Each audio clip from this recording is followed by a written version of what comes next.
Good evening, and welcome to Blood and Iron, Dead Man's Hand. Tonight, we start a new night for our coterie, Dead Man's Hands. The Shriek has asked Kane to make a donation of some kind to the fund, more or less, that he started for Jade Kaufman, a rival of Shriek's, who is losing a home. A home that has some sentimental value to it. A home that perhaps Jade spent a lot of time with her own sire in. Obviously, it means a lot to Jade. And so, Shriek, for one reason or another, I'm sure he'll lend to us in time, has decided to intervene. Intervene with a lawyer friend he knows, Tyrone Faulkner, a professional who does a lot of, well, housing foreclosures isn't necessarily one of his specialties, but he's taken this on as a friend. So while it might not be within his expertise, he hopes that he can intervene in a way that helps Shriek's friend. So, and Anna previously had a little bit of fun drinking from her therapy leader group sessions, more like a Narcotics Anonymous sort of group where one is encouraged to share into their struggles with whatever substance they may be addicted to. Little do the rest of them know that Anna is addicted to blood, needs it, craves it, for nourishment as well as the thrill of that high that makes one feel alive again. While the rest of these are addicted to something they can be cured from, potentially. Anna's not so much.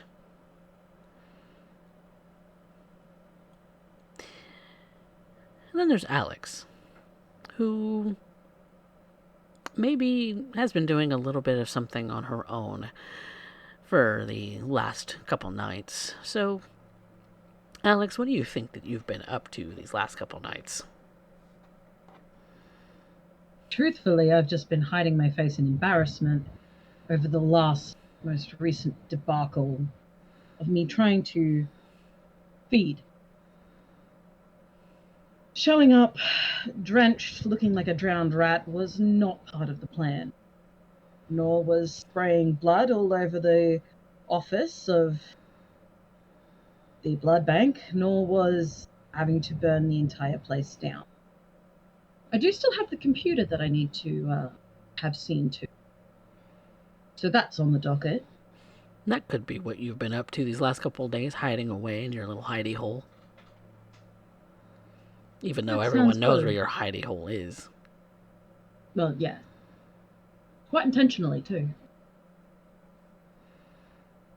Yes, I've probably been trying to look through as much of that on my own as I possibly. While hiding away in embarrassment.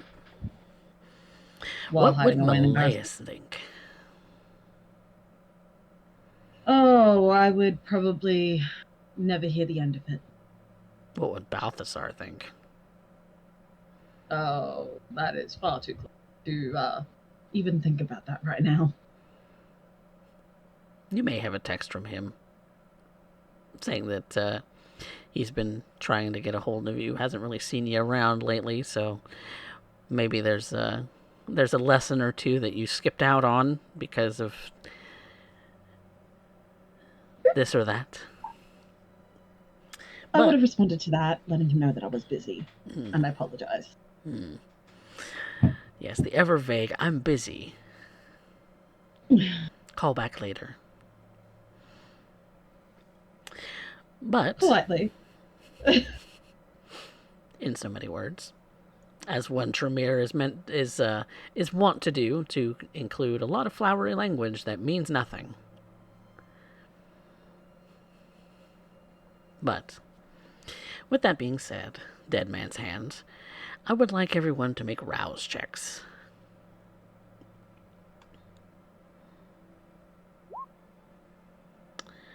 Ooh, Shriek and Kane are both hungrier, and so is Anna, hungrier than you had been previously. The just the sheer sitting up to wake up and get your body to move once more takes a lot more effort as far as blood expenditure than you maybe had anticipated. Shriek, thankfully, it didn't take a whole lot of effort for you to roll out of bed. Although part of that might have been the fact that you had raccoons kind of squirreling around in the couch next to you, kind of pushing you out of the bed or out of the couch, whichever one it is that you sleep on these nights. And I swear I'm gonna eat them. I swear. I swear I'm gonna eat them. so perhaps your rouse was assisted by the fact that these two menaces pushed you off and to get into the crevices and into the holes of the what once was a fairly new looking sofa. Now it's got a bit of some bite holes from various critters that have spilled out of you during the night.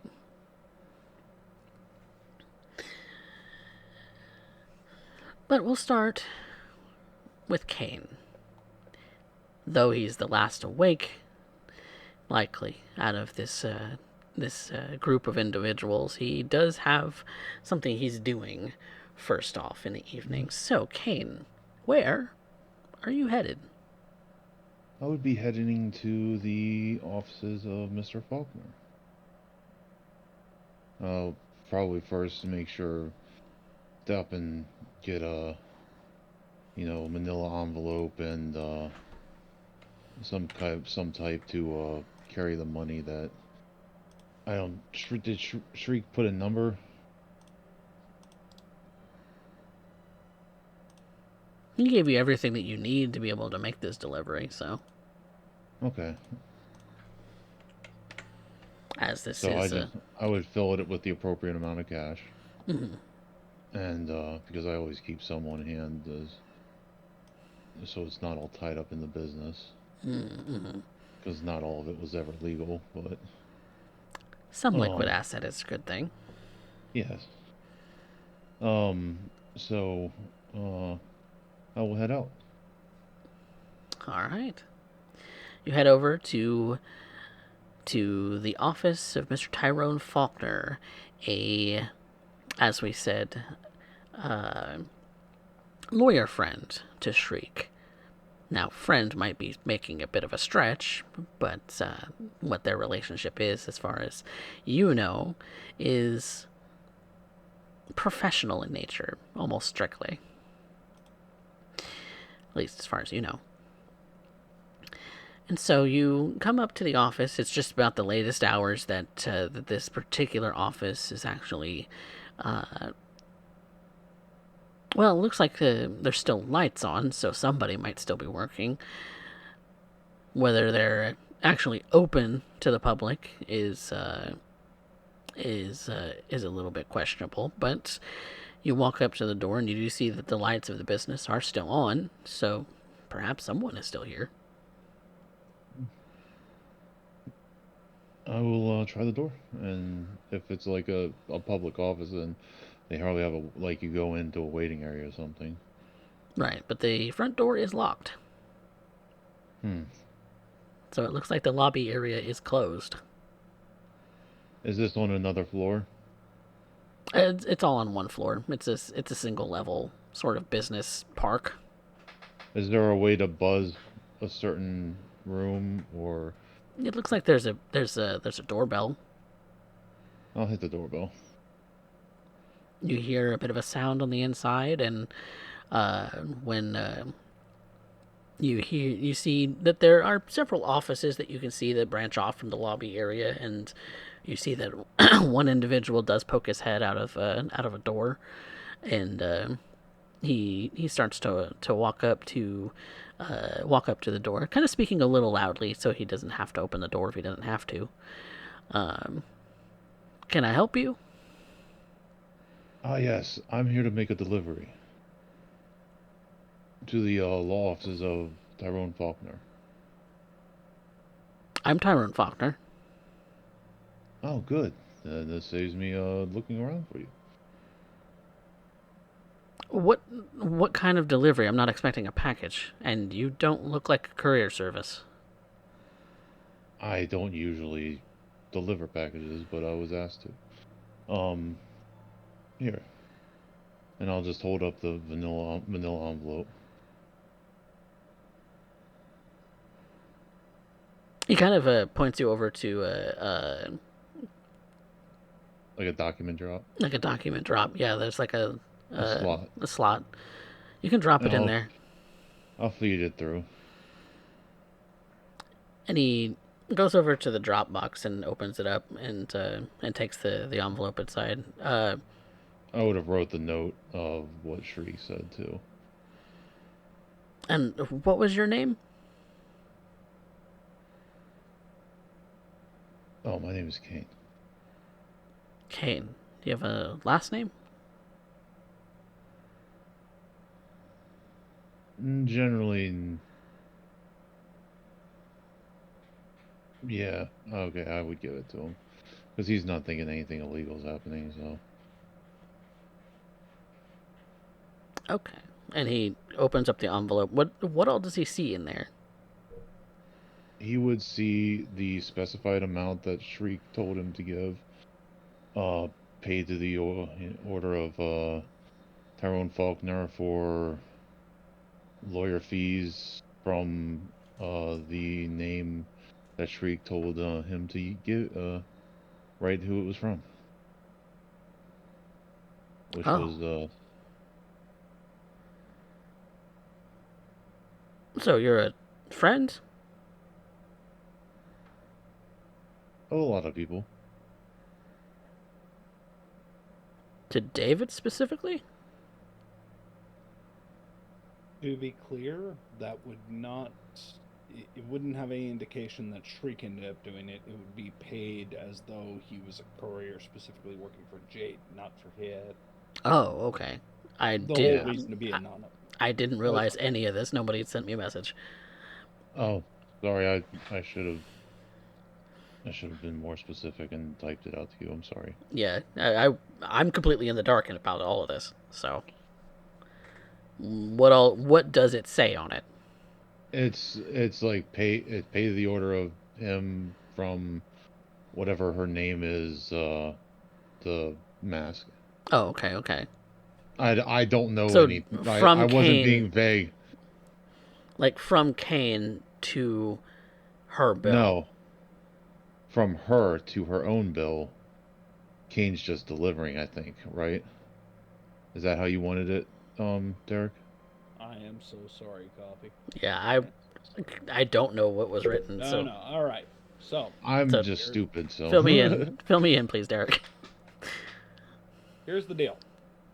Kane is using his own money to end up paying for such service fees. That's where the money's coming from.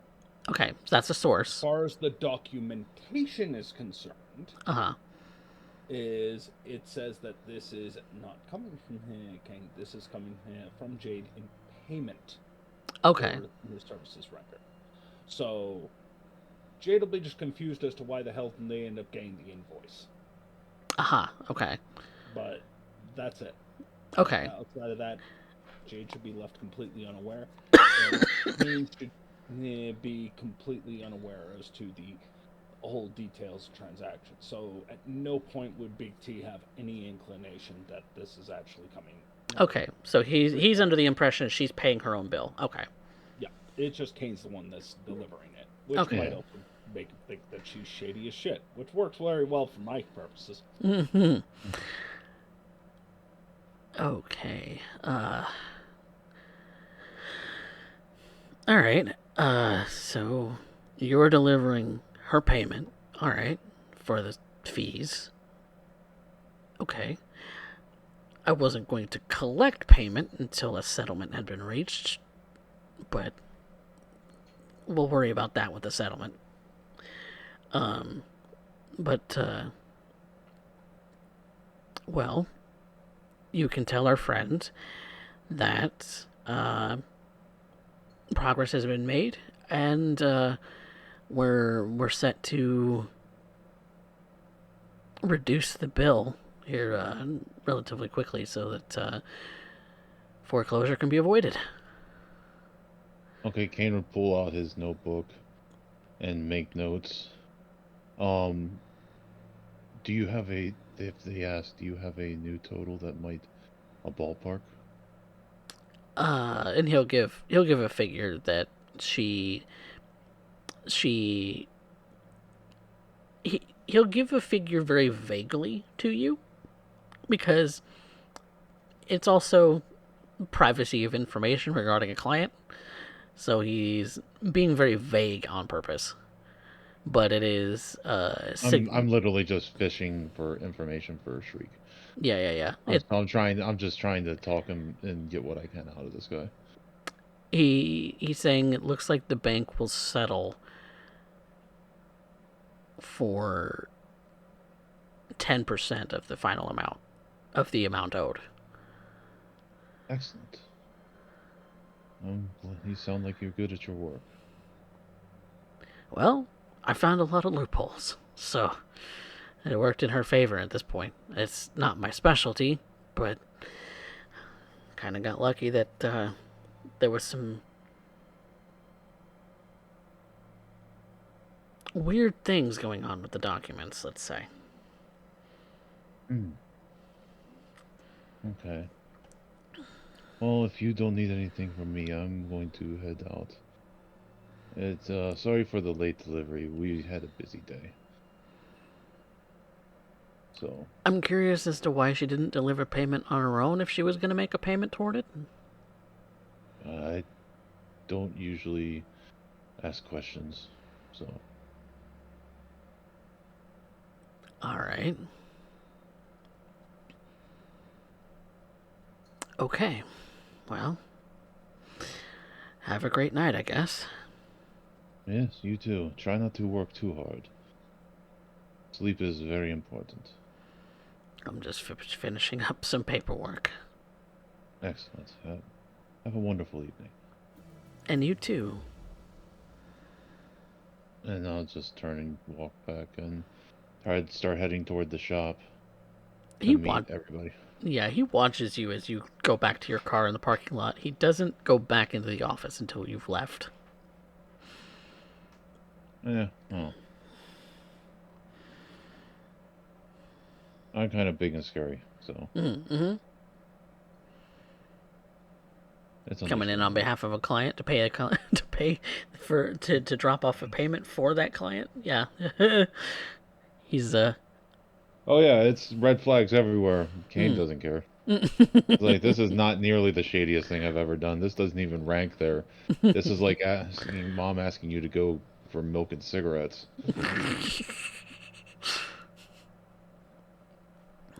But you said you're going back to the shop, which may or may not still have Alexandra there for a moment. Which, speaking of which, since my van is out of commission, I would have had to have picked up alternate means of transportation. Yes. If you wanted to do that hurriedly, and you wanted to do that with a car that was going to be off the books, it's going to tie up your resources. That's fine. Like I just would have picked up another decent beat up, like something that runs but is probably beat to shit. Does something off of like an advertisement board or something like that on the internet. Yeah, like yeah, like or like a decent used place like you know work vans and stuff like that. Mm. They're a dime a dozen because like usually when people don't just buy one, they buy like 10, and then when they go to trade them in, they have 10 of them and they want to sell them quickly, so they're Mm-hmm. usually pretty cheap. Yeah. So, but And it ties up a dot of resources. That's fine with me. well, let's see if it does. So, make me uh, a let's call it charisma and streetwise to see if you can find something quickly enough because it's only been a couple of days since that van kind of went to shit. Uh, and then because if you need something fast, you need something cash, and you need something that's going to run for your purposes. Because let's be real, even the radio goes on the fritz. Yeah. That's why I like old vans. There's not as much electronics. So to find an 80s 90s van in that regard, it's gonna up the difficulty just a bit. But like, Okay. I will rouse the blood for this because I need me a car. you need you a car. Arlington is not exactly a walkable city. Okay, that's 3.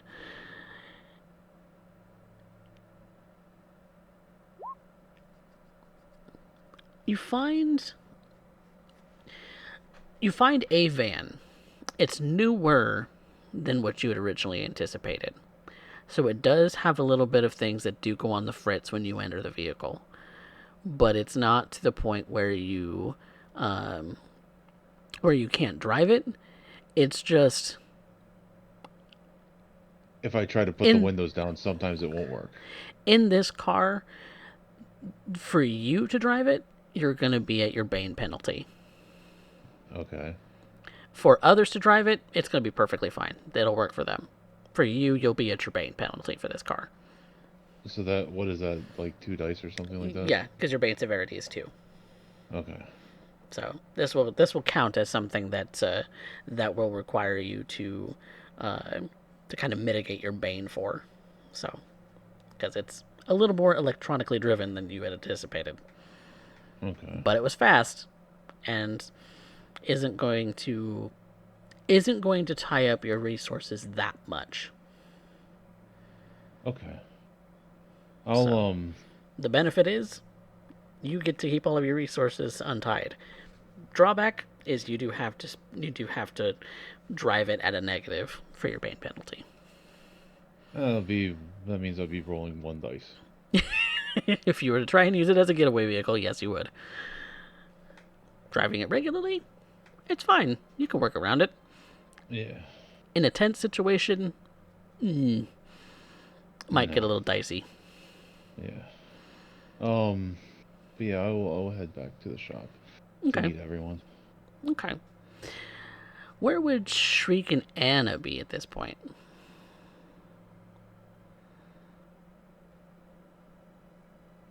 At this time, before my appointments, I have some things to attend to. That specifically being feeding. Again.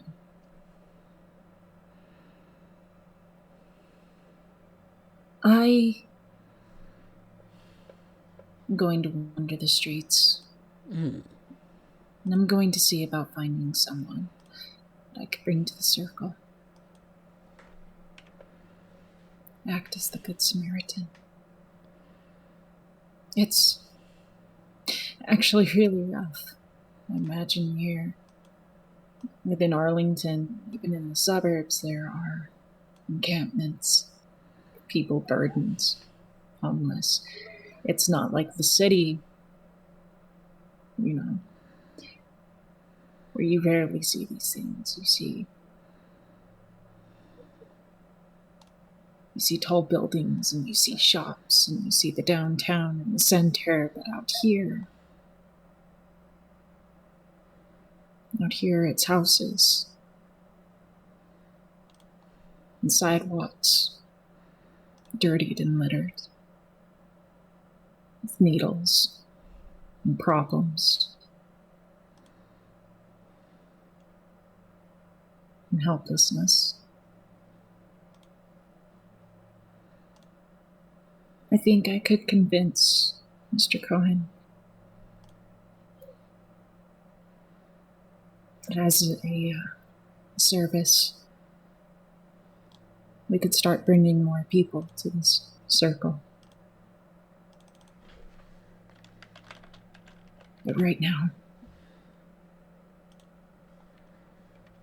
I just need to focus on myself.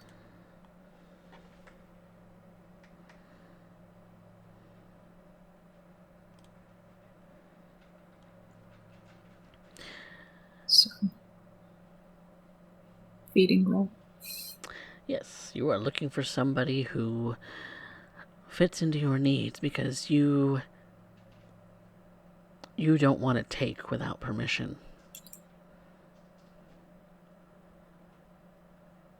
It goes against your moral code. It does.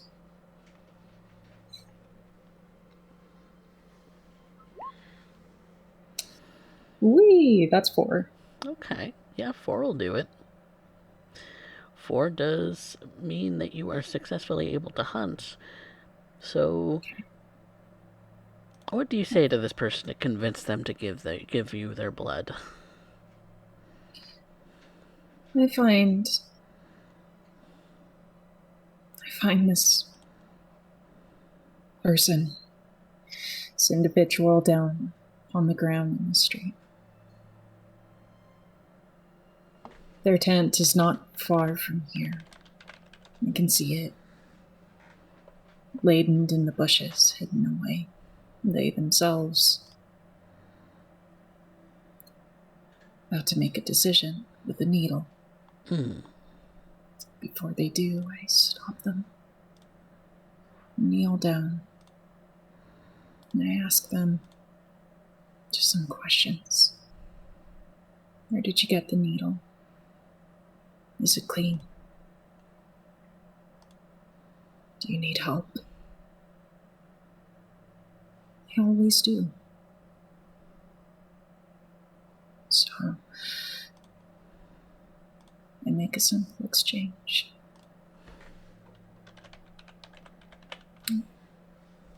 I offer to help them. Do things carefully, do things cleanly.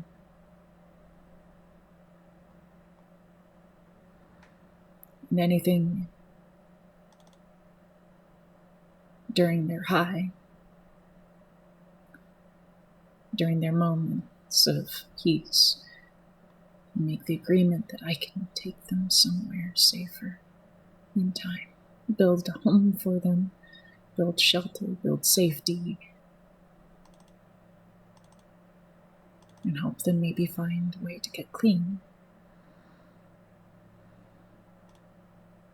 In exchange, I just take a drop or 2. A little bit of them. A sacrifice.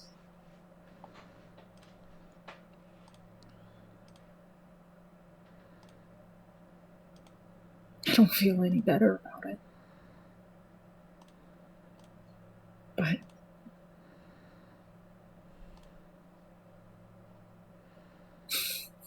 honestly, if it takes a little bit of their suffering away, maybe I might be helping.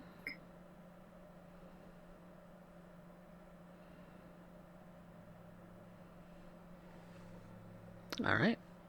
So, since you are feeding on blood that is going to have an effect on it by some kind of drug.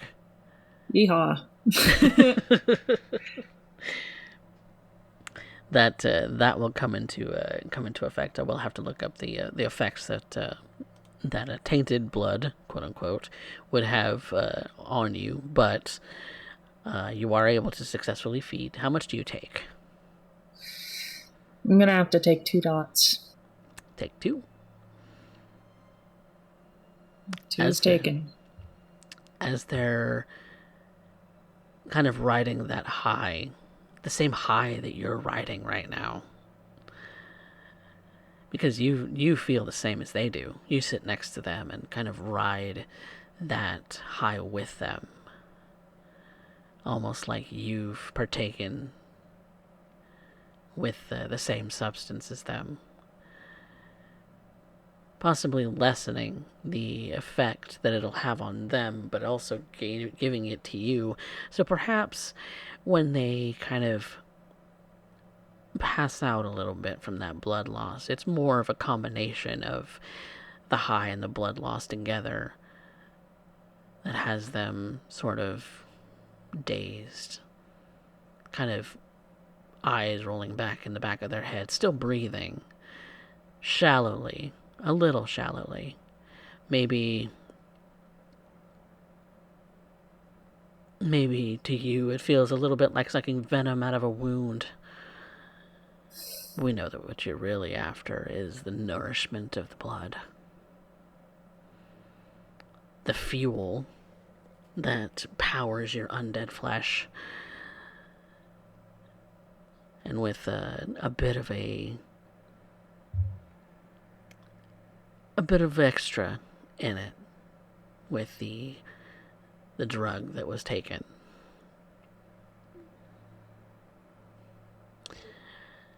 We'll come back to what that affects you like, but you realize that the high doesn't wear off, really.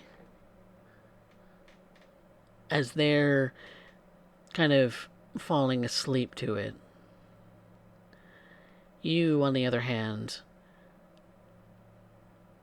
you continue to experience the high.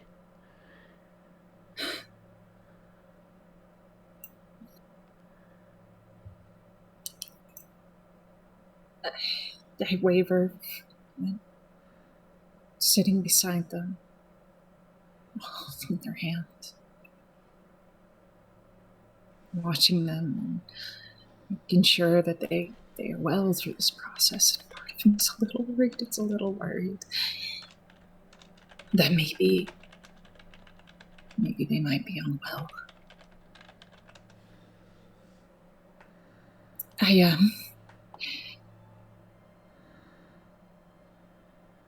I go through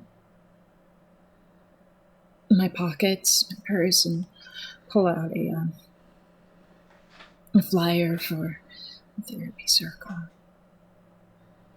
I place it in theirs.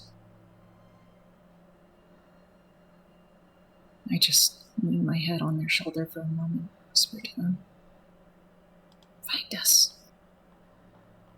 Find us, and I promise you, everything will be all better. I stroke their head and check their breathing. Once more. Pupils are dilated from the high. The breathing is kind of shallow. I feel like I'm seeing too.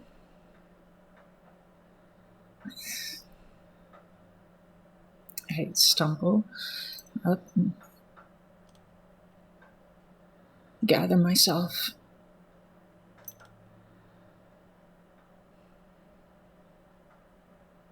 Gather my senses for just a moment. You feel almost as if pain has just left. Like nothing could hurt you.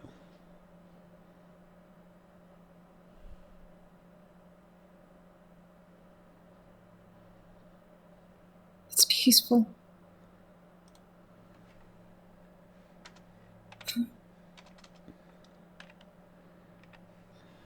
And for a moment, I let it go. Begin walking down the street, gently teetering back and forth, almost dancing. Make my way to where I promised I would be, to meet with Jade. feeling lighter than I usually do. A little sluggish. So, for the effects of this particular drug, you will subtract 2 from all physical dice pools until your next feed. But the difficulty to resist frenzy is decreased by 1. So, if you were to frenzy, for instance, we would have a lower difficulty for a frenzy check. So, you can mark that on your sheet. And the other thing we need to know is they are melancholic as far as the resonance of their blood. They've been stewing in some kind of depressive state for a long time. You know that for certain. Let's find out how strong that is. It's there, but it's not particularly strong today. You feel like the drug is more potent on you than the flavor of their blood. And so that's the effects that you can make a note for this particular feeding session. So, -2 for, or like all physical attributes reduced by what? No, your physical dice pools are reduced by 2. You never go below 1 dice. And frenzy is easier by 1. Frenzy is easier to resist by 1. So Gotcha. So the difficulty class. So say it's a difficulty 3. Normally, it would be a difficulty 2 while under this drug, and that lasts until your next feed. Yeehaw.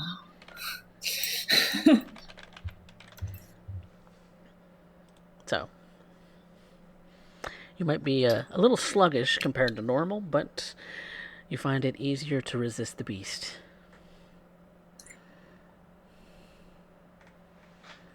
It's not as loud as usual.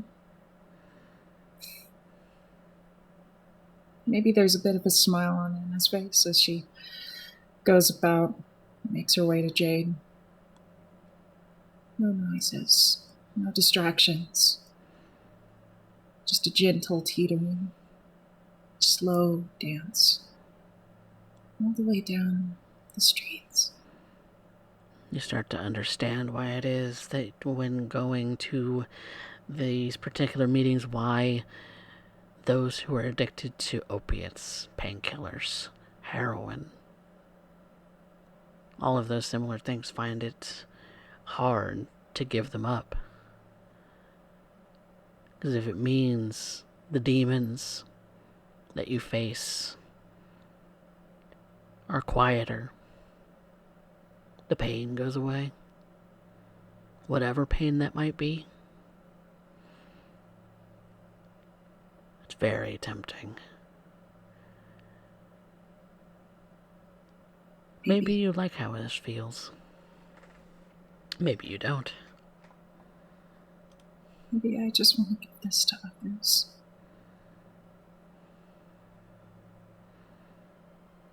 Maybe be this for others. Instead of what I usually am. A leech.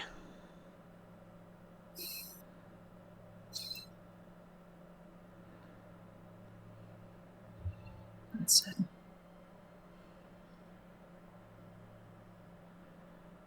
I don't recall, out of character, entirely what Jade and I agreed on to meet, or where we agreed to meet. We can say that you meet up in an unsuspecting park that is still open this time of night. Maybe something close to where. Maybe something close to the shop, or something close to the house that you may or may not be aware of that she owns. Someplace neutral in a way. All right.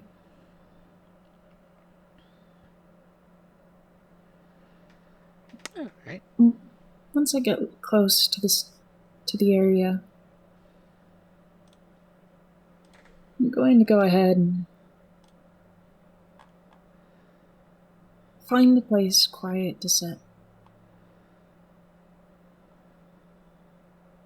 I'm not particularly going to look terribly hard, but just in case, I do want Sense the Unseen active. Mm-hmm.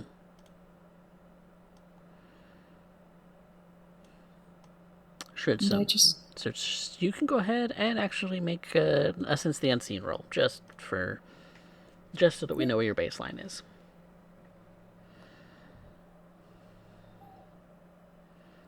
That should something come up that we know what you could do. Okay, that's 3, which is 3 successes on 3 dice. It's about as good as best it I can could without get. best as you can get without a crit.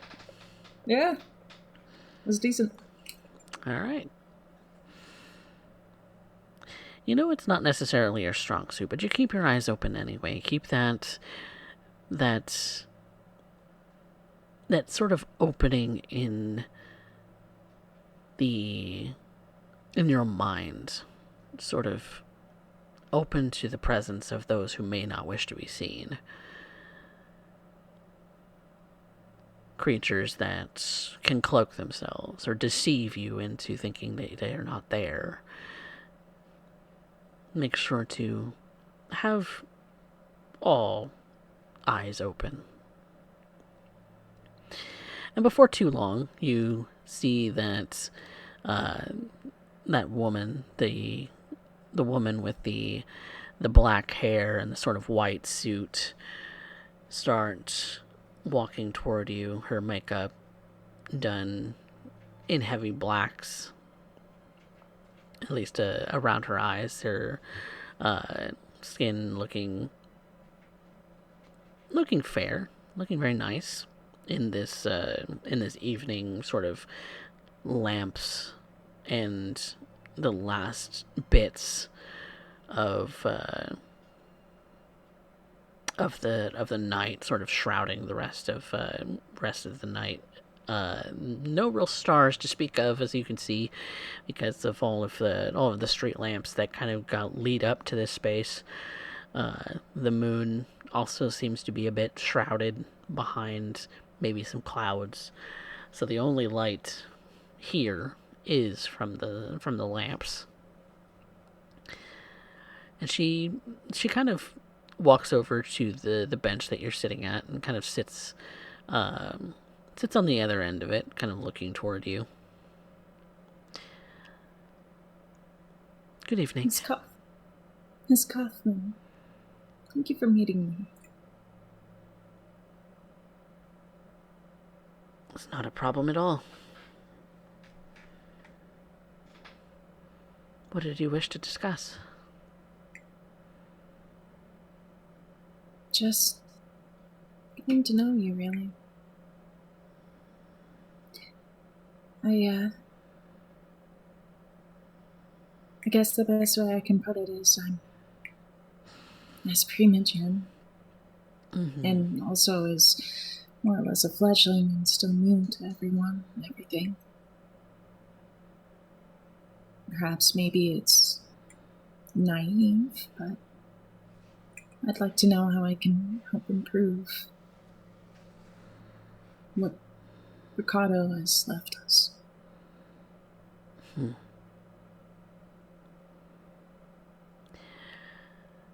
Well,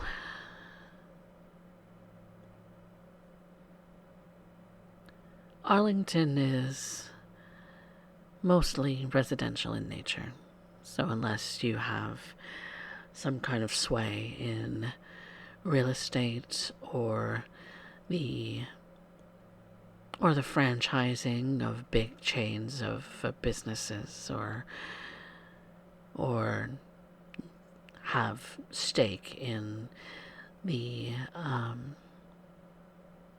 renting out of business space, opportunity is, shall we say, lackluster. On purpose, I suppose. I take it a lot of people here are very settled in their homes. settled in their homes, settled with commuting back and forth to either Dallas or Fort Worth for their real jobs. Those who actually can afford the luxuries of suburb housing, where everyone else who works in the local area maybe resorts to an apartment complex where the rent is cheaper, where the opportunities for growth personally are limited. No moving up the ladder if there's no ladder to climb. I suppose so. Though, I don't think it all stems from business. There are other domains, so to speak, that could be worked through. I guess that's a good question. Arlington in of itself is one large domain, but isn't it separated out between different areas? Do kindred hunt in specific places? I'm sorry, if it's alright, could we actually walk? We can walk if you like. But when it comes to feeding, it's not hard to find what you're looking for, really. There's a variety of different types depending on your tastes. It just depends. When it comes to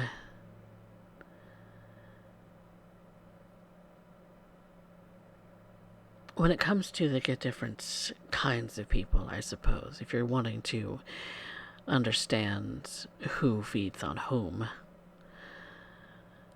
then, well, that's a secret that most kindred keep to themselves.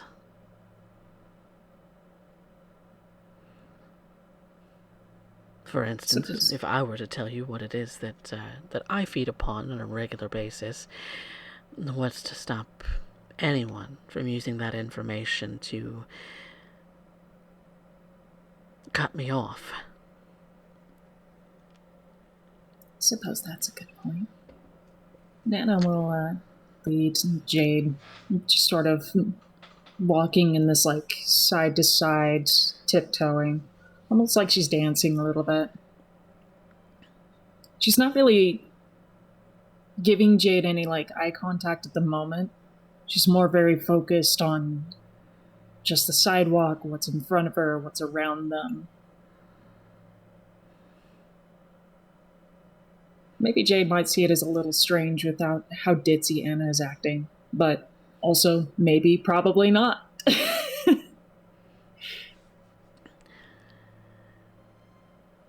So if I were to be precautious, you would want to keep that to yourself.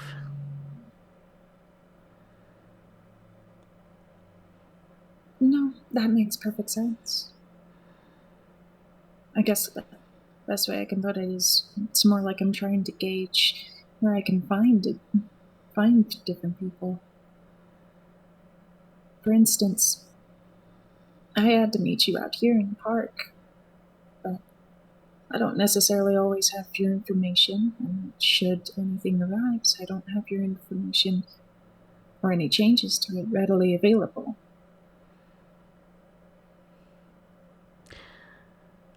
And I try to be scarce as well. I don't exactly have the cleanest of reputation, as most kindred in this city, in this domain. Most kindred in this domain don't have the highest of reputation. Anna just kind of stops for a moment.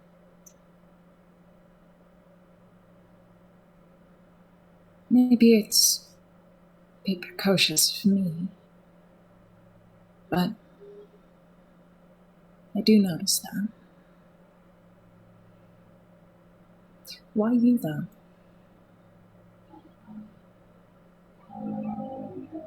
And she I thought that turns was to public Jade. knowledge by now. I'm young and an outsider. I'm learning as I go. So, I apologize. It's rare.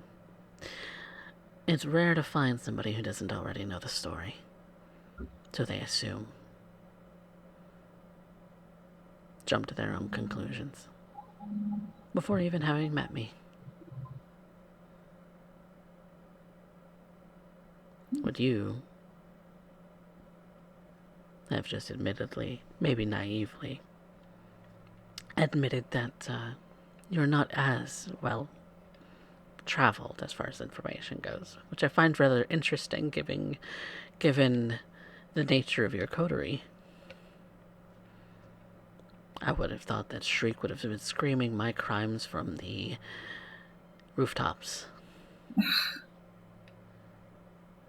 You'd think so, but honestly, Shriek doesn't really tell you anything unless you give it something in return. Typical. It's always a bargain, always a trade. Always has been for him. I understand the reason, but at the same time, I can't help but feel like I'm constantly being blackmailed just to keep up with everyone. That's a great way to sum it up, really. You have to sell something of yourself to learn something about someone else.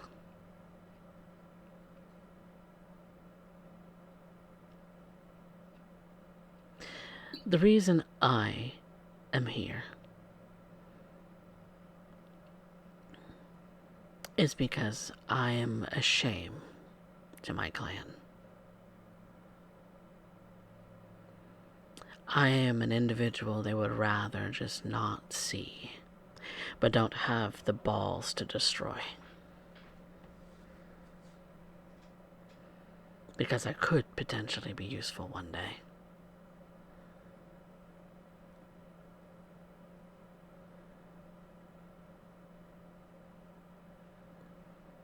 But if I Would it make be... one little mistake, that's all they need. It certainly got you on your toes then. Always watching my back. I never know who's going to be the one to stab me.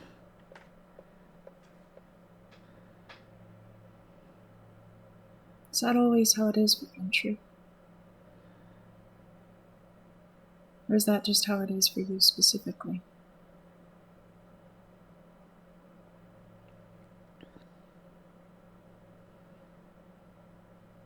I think if my sire were still around, he would say that it is one of many curses of the Ventru, yes.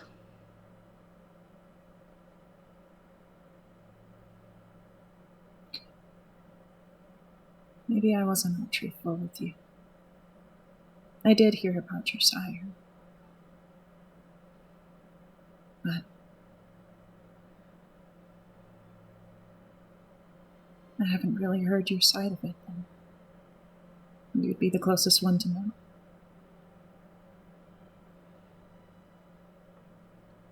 And the version of the story that I tell, does it matter?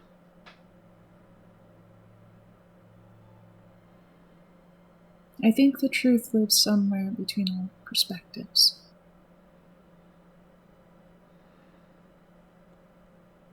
So yes, it will matter. It will always matter.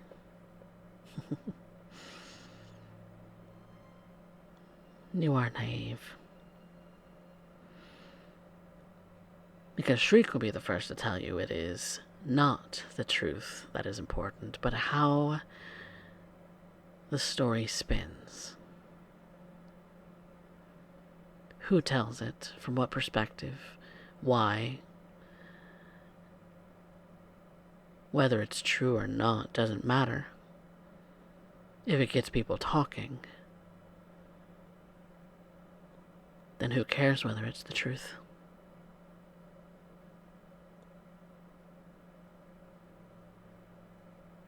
It means that they're not focused on you. They're focused on whoever story you're spinning.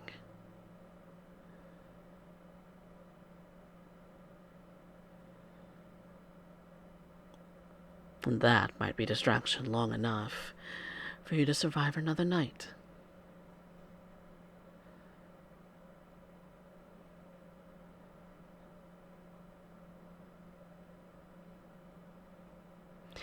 Perhaps.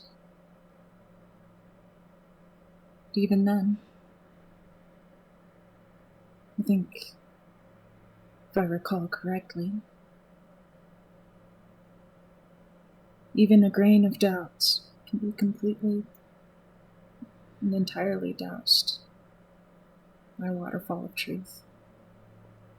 If that's all you have, and everything to back it up, who's to deny it? That's the thing. Proof one way or another about whether my sire was a traitor to his clan, or if he really was faithful to the Camarilla, whether he was murdered, or whether he stood justly before the prince to be executed. There's no proof of any of it. He simply disappeared.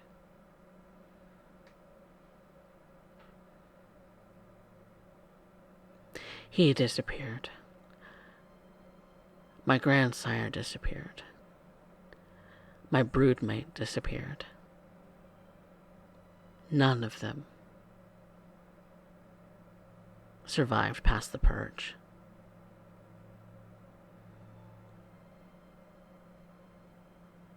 I'm alone. So unless I'm granted some kind of embracing rights, which I sincerely doubt, my line will end here. With me.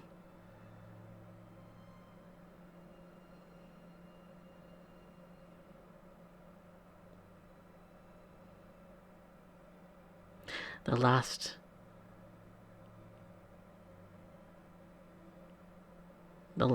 of a line.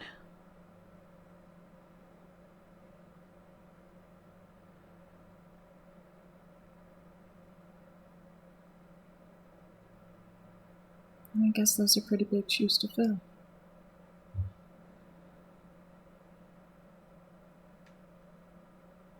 Especially when even the rest of the clan won't face me. Won't look at me. Choose to ignore me.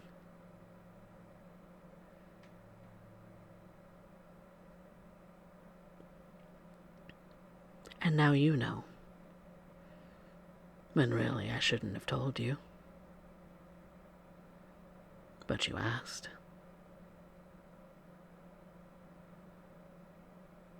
But I'm glad you did. Because now I think I know how I can help you, Miss Kaufman.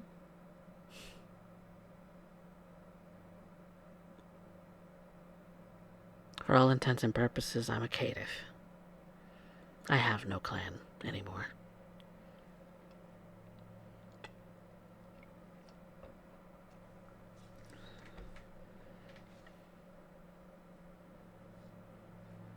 That's what I am. How can you help me?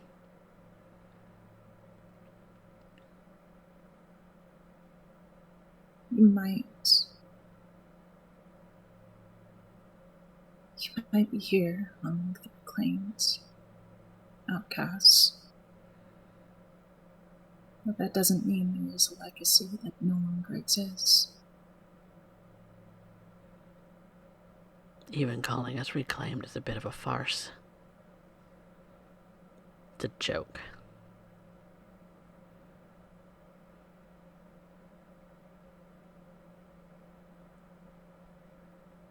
And yet here we are.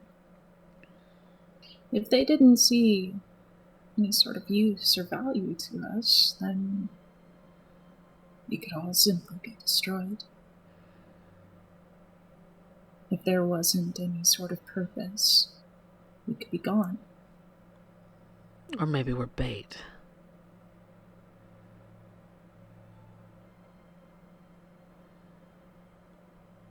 Is that what you think? You put all of the troublemakers into one spot, eventually trouble's going to find them. And eventually, either the Scourge, the Second Inquisition, or some other rapscallion is going to come across us and put us out of our misery.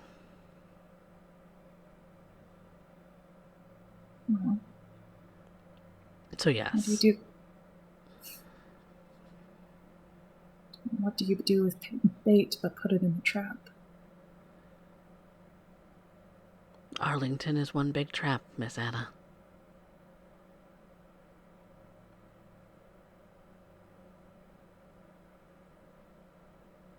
That's all we are. Bait. Including Brucato.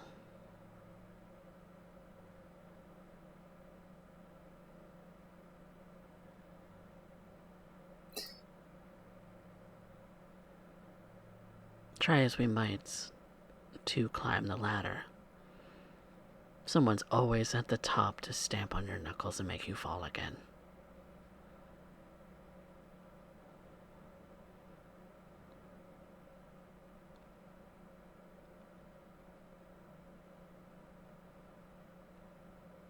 This whole domain is one big joke.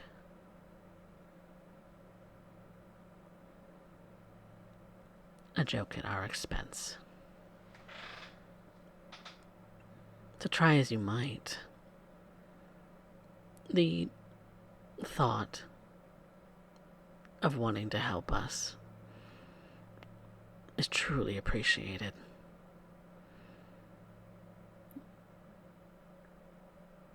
Isn't it what your sire would have wanted, though?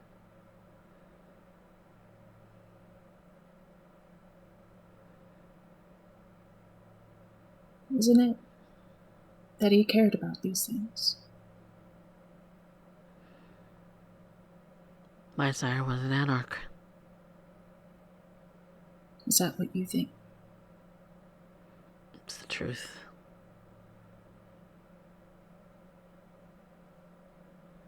And yet the truth didn't matter. It killed him, is what it did.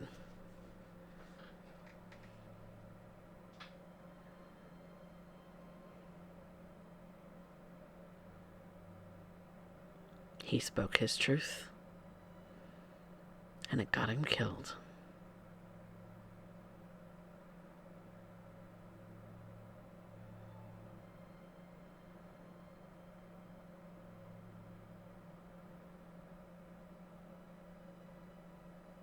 Coffee, Mm-hmm. her nihilism is really, really hard to push through. It's true. I need help. Sure. I need an indicator of how I can break through her fucking wall here. Okay. Give me a resolve and insight, because you've been speaking with her for a little bit now.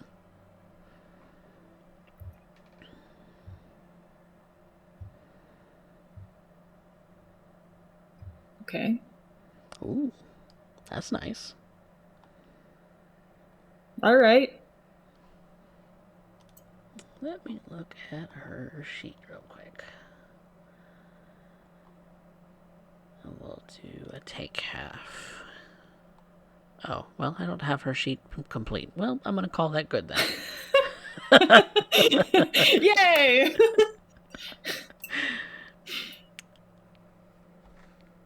She definitely has... You can tell that the sort of almost doomer-like sort of statements that she's making, she genuinely believes. Mm-hmm. She doesn't think that she's going to amount to much. And what she may have or may not have is all there is that she can do. She's done everything that she's tried. She's done everything that she can to try and climb her way out of it. And it still hasn't been successful. So she's more questioning how Anna herself might be able to help, say, other kindred, or even herself see past what little worth she is. She doesn't feel like she's worth anything anymore. That's the read you get from her. And so... I know what to do then. Okay. Okay. I'm glad that helped.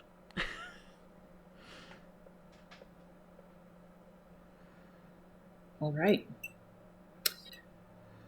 So my question to you, Coffee, next. The connection I just made is I need to give her a responsibility. She needs to feel worth something. Yep. Yep. So I'm trying to make a quick connection here. What is it that Anna would know needs taken care of? What needs to be helped? Okay. Yes. Make let's see. That would be, I'm gonna call for an intelligence, academics, plus lane. Oh. So what is the lane? Lane bonus is how much information you know about your domain. What is our lane? It's 1, right? Let's see. Let me look at the code restats. Is it 0? It is 0, so it is just going to be an intelligence and an academics for you. Right? I thought I put a bit into lane. I did not make a note of it. If you did, Yeah, you we did because get I spent experience for that. Yeah. Yep. Yeah, we were at 1 lane. Oh, because I spent 313, right? experience for it. Well, that was my mistake for not updating your code sheet that I have for you. Yeehaw. Okay, I'll take it. Just as well I'm keeping notes. Oh my god. God damn. I'm just fuddled on fuddy-duddy brained. 3 is okay. 3 is okay. I'll take... 3 is okay.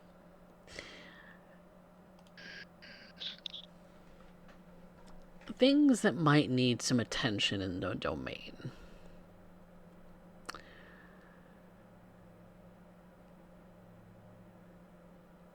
Kind of looking at the park that you just were in and just kind of passed, you kind of get the, at least in immediacy, the slightest sense that the parks could use some attention. You haven't really traveled to the other parks in town, but this particular one kind of strikes you as kind of needs some landscaping done, kind of needs some oil on those creaking swing sets, and kind of just needs a little TLC. It's not run down per se, but it's a little neglected, and maybe there are other places in the domain that are feeling a little bit of neglect that perhaps could be something to give her something to do. I'm no economist, but I've played SimCity, and when you increase the property value of an area, then businesses tend to come in. Okay. Can put in higher residential or business zoning. Okay. Making people happy is a good way to get people to spend money, you know?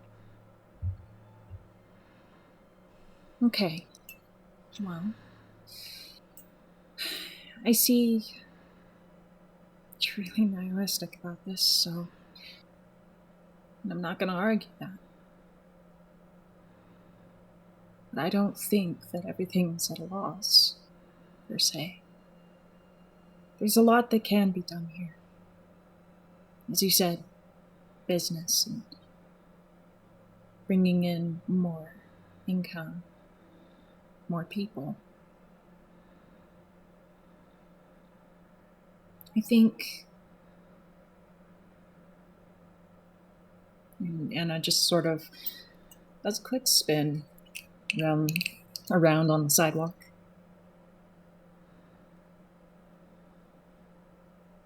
We think this place is crap, but honestly, there's so much to be done here. Look at it. She kind of looks around like you do, the same as you do. We have a blank slate. And there's a lot that can be built from that.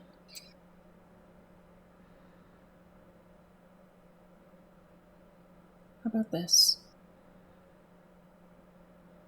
I'll talk to the rest of my coterie. Dead man's hands.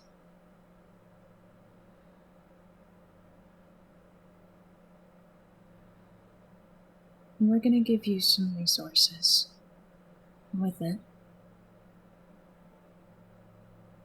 Would it be okay if I asked you to do something? Your will is my command, Primogen.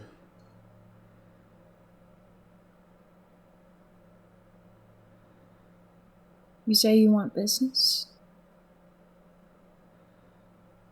Let's start with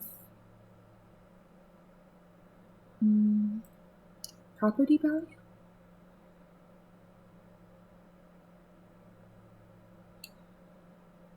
Sure. Why not?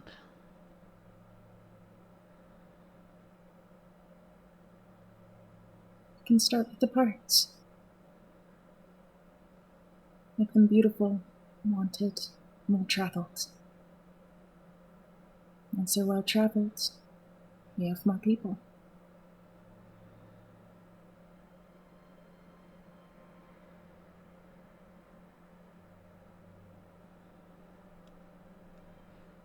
That's how it works, right? Yes.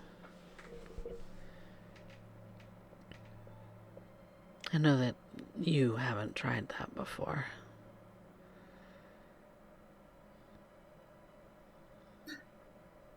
My big secret is I was just a college student before.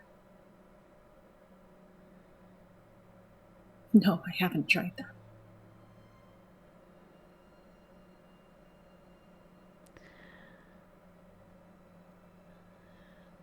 Even embraced so very young.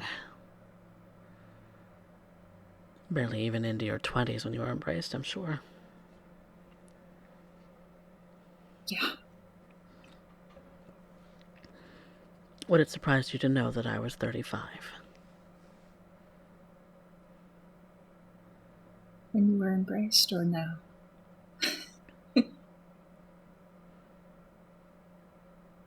Take a guess.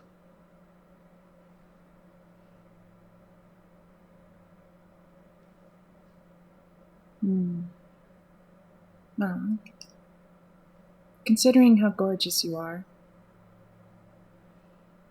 with your makeup and white suit and just general beauty, I'd argue that maybe you're 30-something now.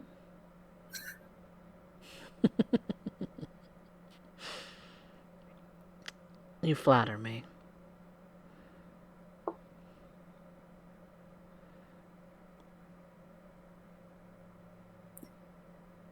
It's not a lot that we can do here. I get that.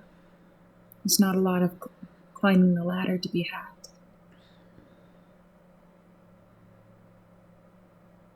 But even being the leader of something is still being a leader.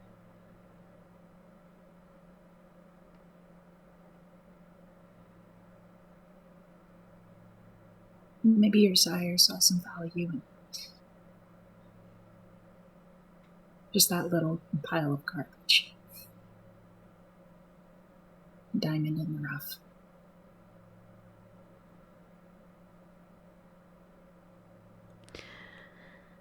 If he were here, I'm sure he'd find something to complain about.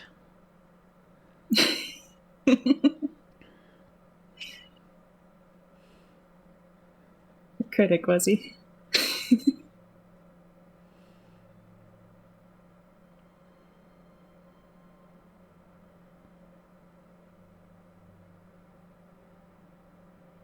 Yes. Yes, he was.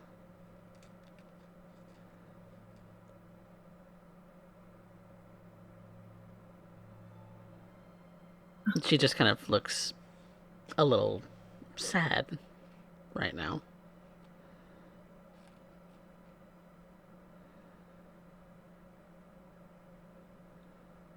You still have your sire, right? Dr. Vianonville.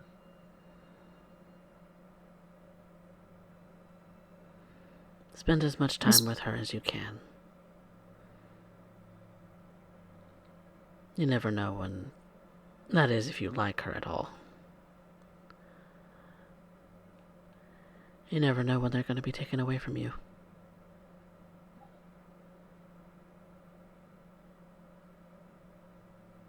Or you away from them.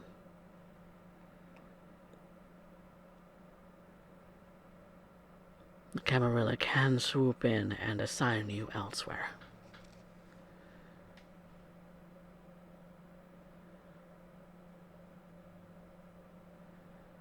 I'll take that to heart.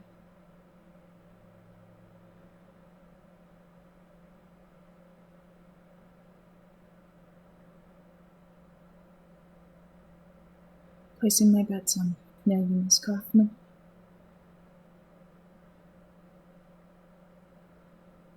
Thank you very much for your time. Primogen. I look forward to doing business in the future. And thank you for meeting me. The pleasure was mine.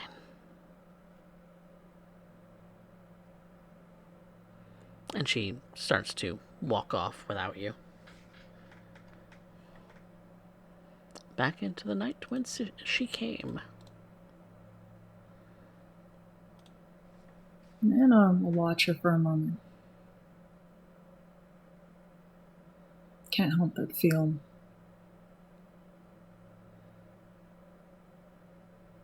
maybe does everyone here have this kind of story? Disgraced, forlorn, Forgotten, rejected, discarded.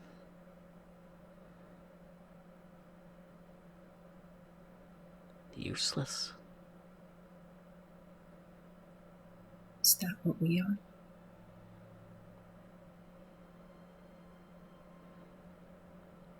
Waiting for final death to come and take them.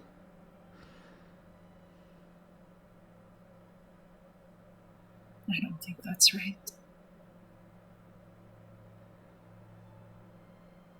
Not when there's so much here.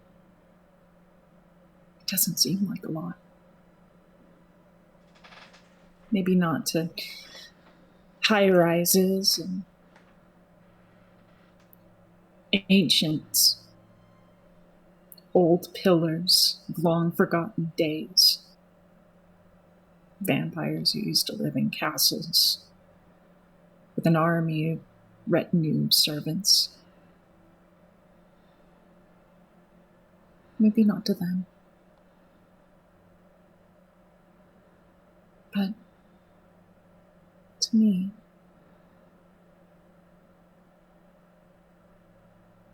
I see a chance to build something in complete silence.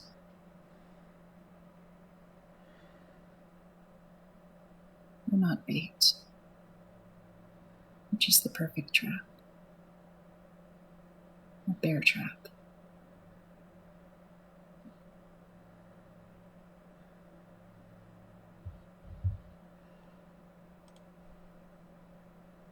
And at this point, leave the park.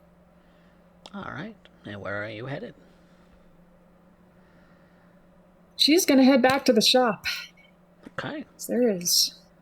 Speaking of traps, we gotta figure out how to get this whole Second Inquisition situation under control because she's actually quite worried about that. As I'm sure are some other kindred in this coterie. Let's see, Shriek. Were you doing anything specific tonight, or were you heading off to the shop? Well, if I haven't received any particularly pressing phone calls, well, then I can always end up making it a point to end up dropping by. I'm sure at this point. You did get a phone call from your friend Faulkner, Mr. Faulkner. Oh, Big D. Yes, Tyrone. He does give you a short call of that he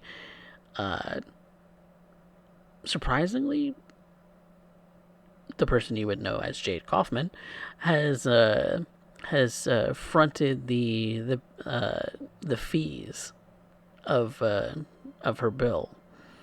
The shock. The utter shock of, well, I am so glad to end up hearing that. At the very least, I know Big T won't go hungry tonight. He did say he did also say it was delivered by a rather large man in a leather vest jacket thing.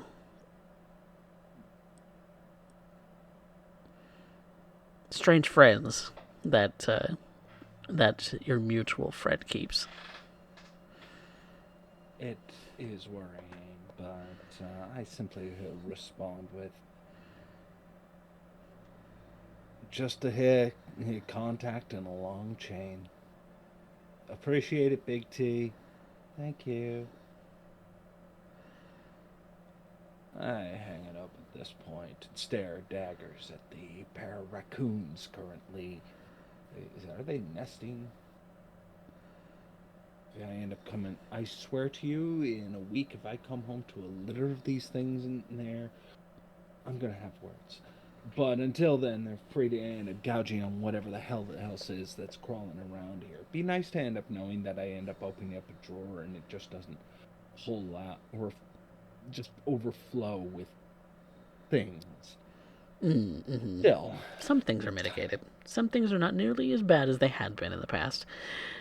These girls, because they're two girl raccoons, are happily eating away. Kane did. Kane indicated that they were girls, but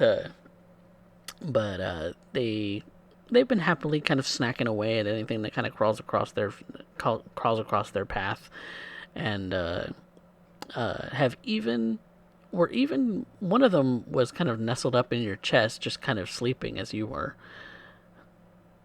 waiting for something to crawl out that they can grab. Oh God, they're almost as bad as cats.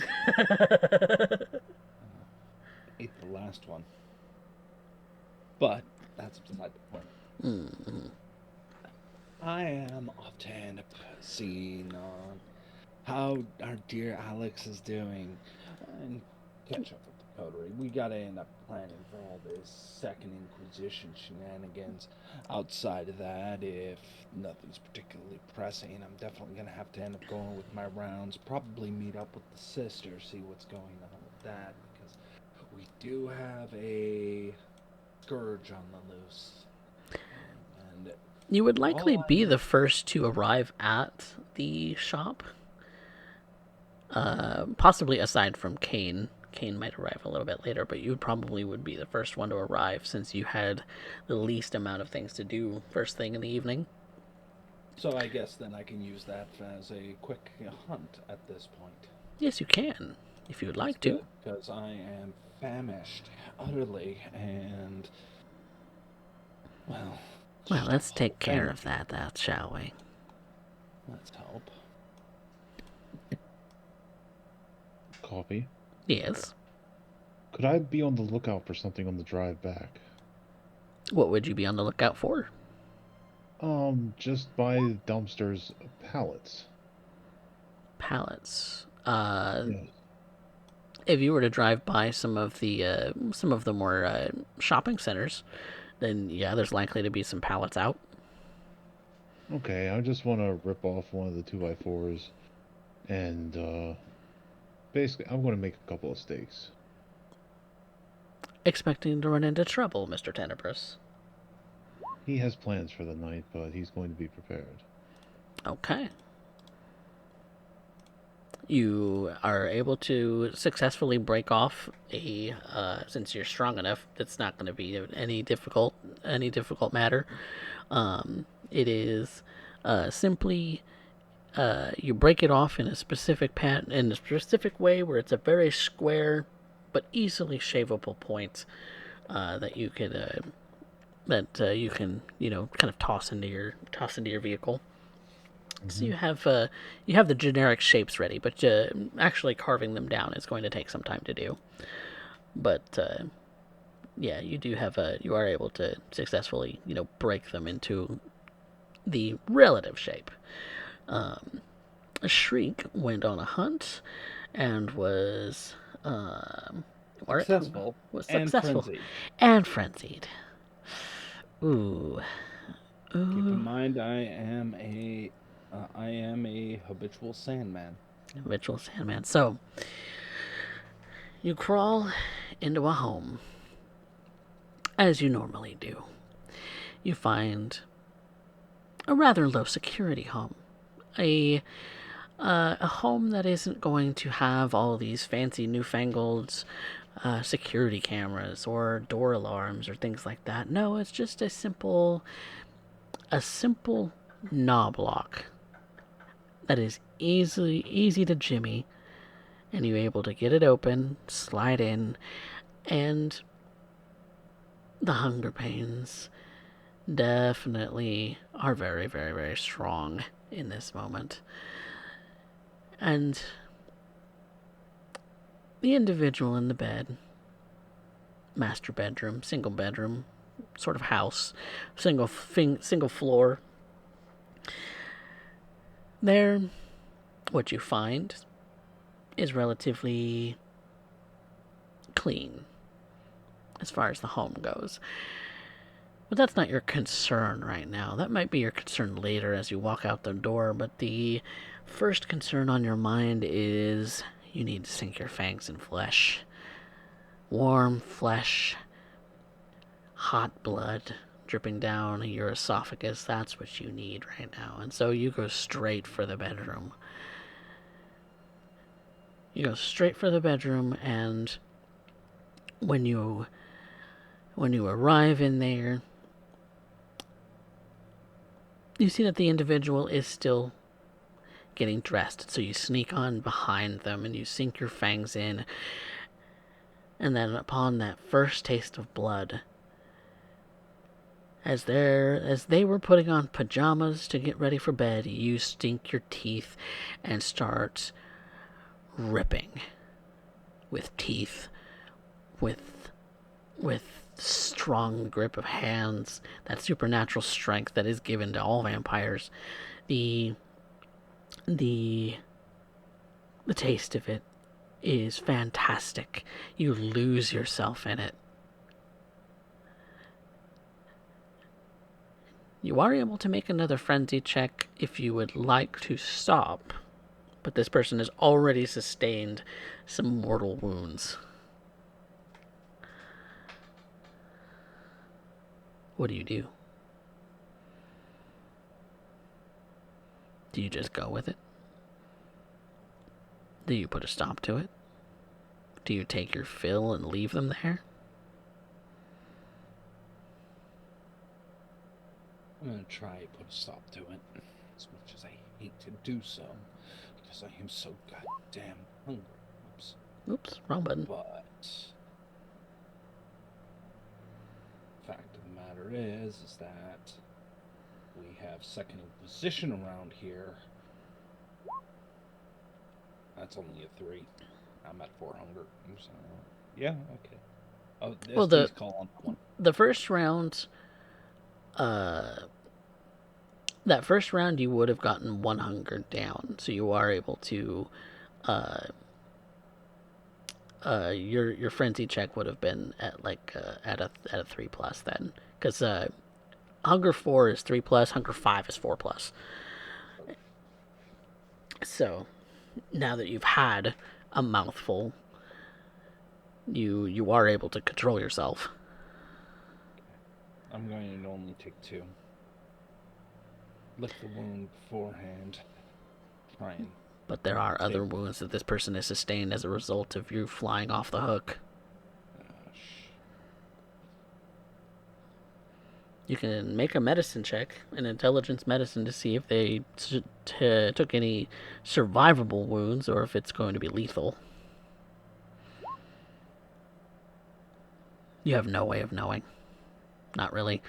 It's hard to know whether you've actually like punctured a lung with that grip at their ribs that you had on them, that very strong grip that you had, or whether or not that's just superficial sort of flesh damage. You have no way of knowing. What do you do?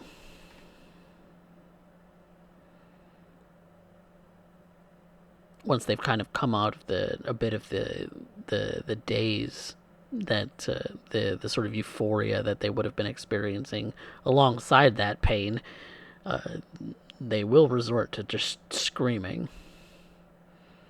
Right now they're kind of rolling and moaning on the floor and bleeding a bit.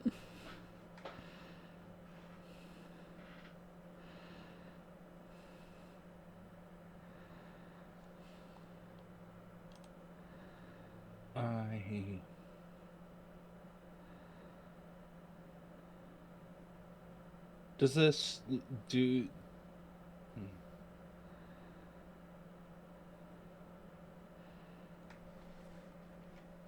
Good question. I could kill him. That's going to make things a lot easier. Could definitely take my fill. And it's very tempting. It is. And it just goes right. You know, no one's coming to save him any more than anybody else. But then again, everybody's responses is to end up grabbing their phones, recording a person bleeding out, to end up getting their TikTok clicks. That's not particularly partial to what I do.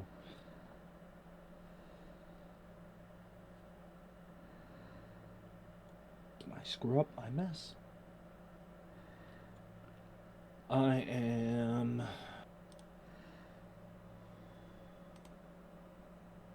going to rouse the blood to heal a single point. Okay. That brings me fully back. And I am going to finish off my meal. All right. Or he has time to really start fighting back. All right. So you are going to kill him. Yeah. All right. But yeah, for the masquerade break, sure as shit. Yeah, Warzy's gonna find any excuse he can to end up coming after my head. Better to keep it quiet. This is the hell, you know, about being what we are, really. You know, it's bad enough that we hunger for blood, and I'm sorry, buddy.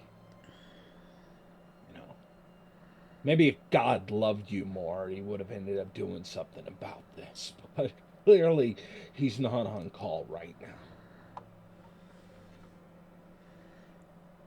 All right. You have made a choice, Shriek. It will be 3 stains. And we will resolve stains at the end of the session. I go out of my way to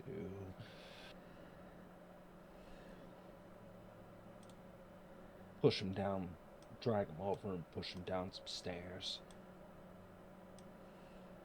Continue to drag his body before placing a knife into his corpse, into his jugular, hanging over his own kitchen sink.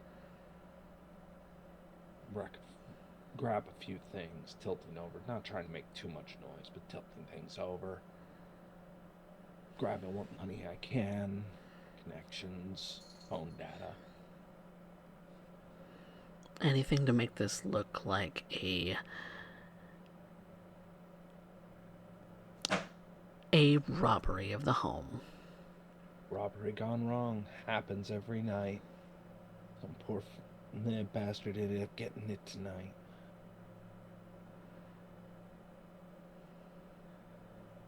And honestly, nobody cares. Nobody cares if somebody goes missing.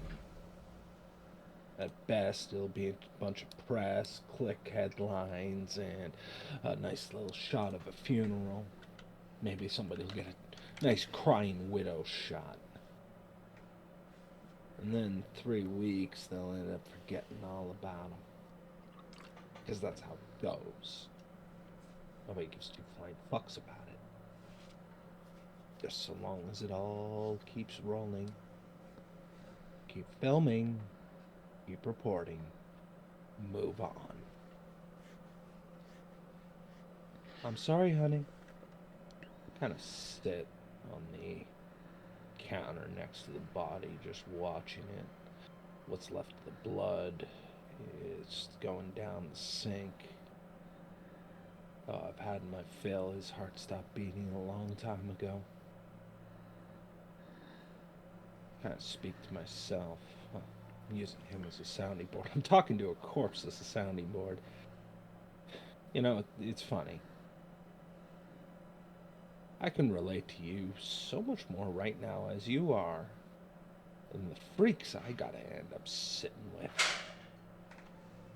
I gotta look at you and recognize that the thing you never knew is that the world is so much worse than this. You got off easy, really. The worst part is that everybody's going to try and make nice. So, really, I'm doing you a favor. Yeah, who am I kidding? This is just a fucked up situation because somebody got bit and another person got bit. And now tonight you got bit. And how that was going to resolve, well.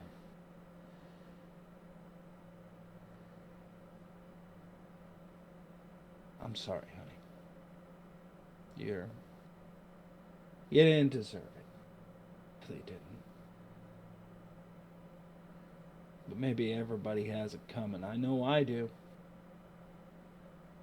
That was most of the world, to be honest with you. And maybe you were some son of a bitch, too.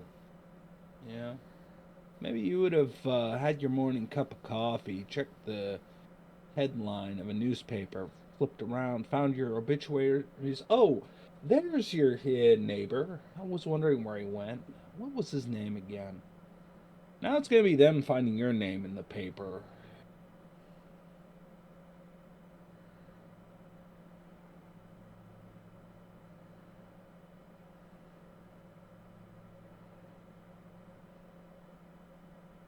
You know, this isn't how this normally goes. The past few nights have been really taxing. And fact of the matter is they're just gonna get worse. You know, I tried being nice once. I tried. Really did. I tried to accept people's good intent. I have found 2 people in my entire fucking life that could end up saying they could be a good person. And not somebody who is doing it because here's the right reasons and does the aggrandizing. No, these were good people.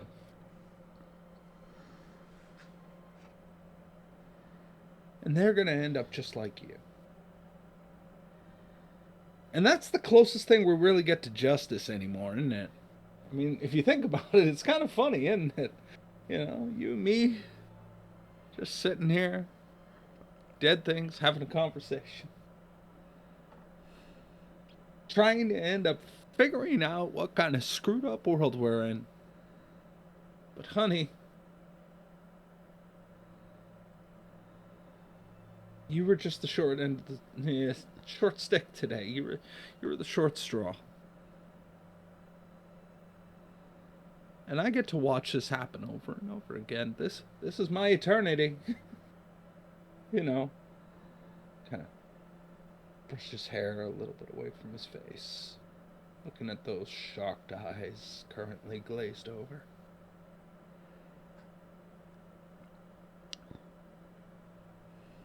You know what?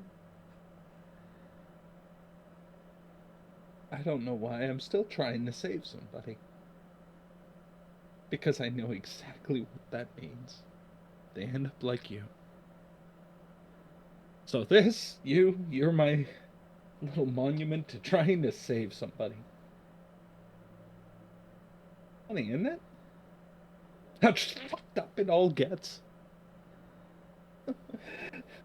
You know, life bending you over and finding you in the Alps, I guess. And now you're head first in a sink next to the carburetor with a fucking knife in your throat to make it look like this was a home invasion gone wrong.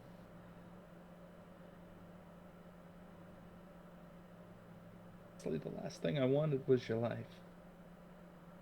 But I took it. Because that's what the world does. It takes, and it takes, and it takes, and it takes, and it takes, and it takes, and it takes. How fucked up is that, huh?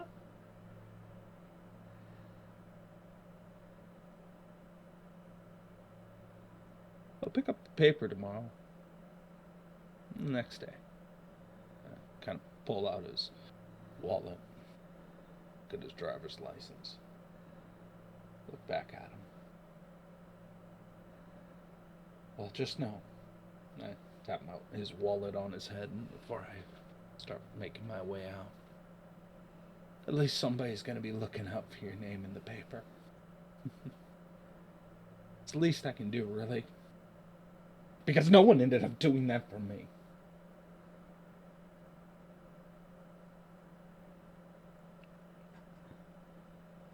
Looking out for a name. Eric Winters.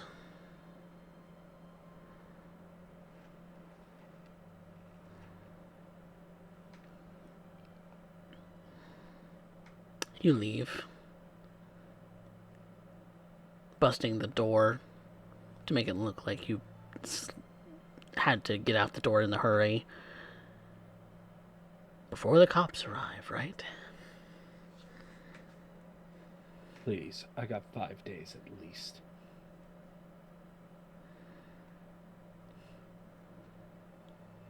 You make your way out. Where are you headed to now, Shrink? Now that your mind is left alone with your own thoughts, none of those instincts of rip and tear plaguing you now. Now it's just you. Your hair, your head, your mind clear for the first time in what seems like weeks. No errant thoughts. Like you had when you were alive.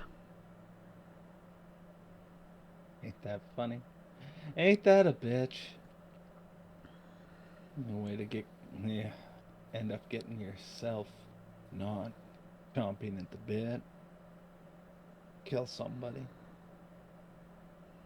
That's what we are, really. That's the worst part of it. And it doesn't stop. Probably not my first kill. The fact that I question that should tell you a lot. Maybe I'm just lucky. Or maybe for some odd reason my beast is having too much fun with me thinking back on it. See, Eric? Sickening. Maybe I'll read up on the bookstore. Hell, maybe I'll head to church. But I'm like everybody else. Killer. That's what we are. Serial murderers. Time to make the best of it. Showtime. I think that is where we are going to take a very quick break. And when we come back, the coterie will meet up at the shop that Alexandra has set up, and we will see what else Dead Man's Hand gets up to tonight. Be back soon.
Welcome back, everyone, to Blood and Iron, Dead Man's Hand.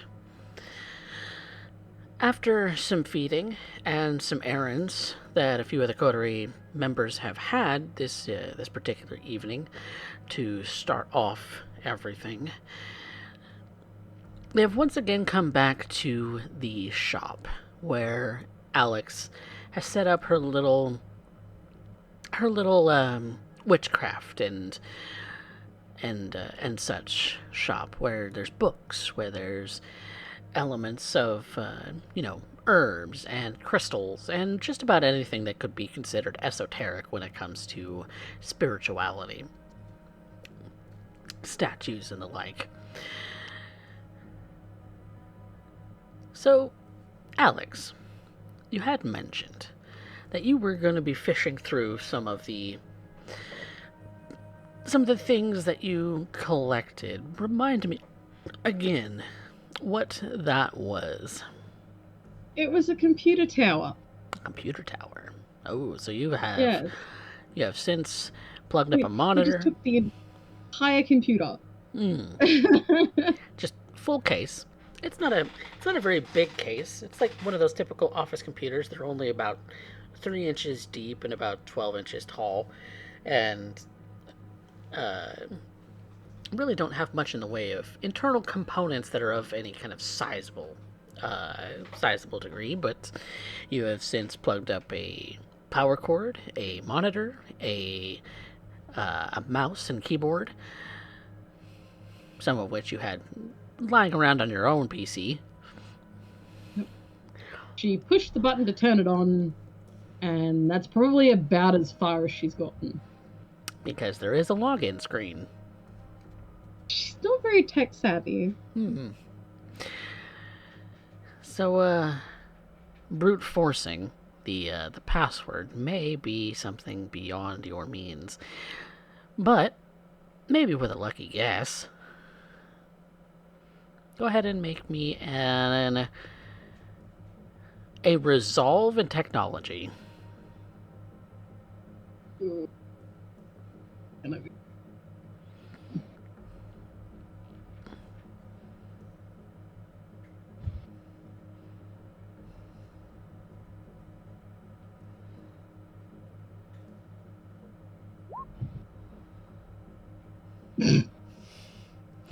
have no idea what any username or password would be. You even hook it up to the internet, and that doesn't seem to be sufficient enough to Oh just... no, she does not hook it up to the internet. Oh, okay. No, absolutely not. She's not that stupid. Nope.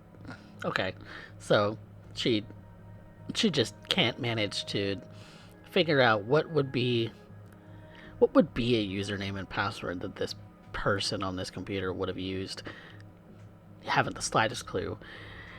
You spend a bit of time thinking about it. Nothing comes to mind. She probably just starts entering in random words and numbers in the hopes that something will click. Nothing at all. And she so writes it all down as she's going. yeah. And so in doing that, you resolve yourself to the thought of, I need a hacker friend if I'm going to be able to extract any information off of this computer as it is, because it's going to require either somebody opening up the hard drive itself and getting in, or somebody being able to get past the password somehow.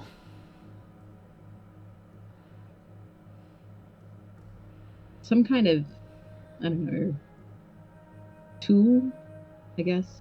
I mean, Shriek's good at unlocking things. I think Shriek's good at unlocking things. That's for sure. He's definitely displayed that he has a set of lock-picking tools, but whether that will be useful here, don't know if that reaches into the realm of technology. It depends. Is he good with computers? Haven't really had a chance to ask him yet. I mean, now that I think about it, I don't really know what anybody in this group is good at. Not particularly, no. Aside from what rumors are out there. And what they've displayed so far.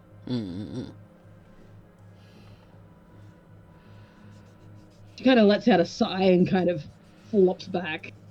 Because you've spent a little bit of time on this. She's feeling a little defeated by this thing. She, kind of half wants to start banging on the top of it in the hope that it'll work. But we all know that it's not an old TV. No. And the monitor that you have is an LCD, not a CRT. She kind of looks at it for a little bit more.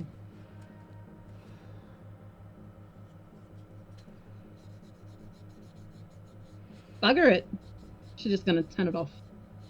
She's got no way of breaking into this thing at this point. It is conveniently switched off.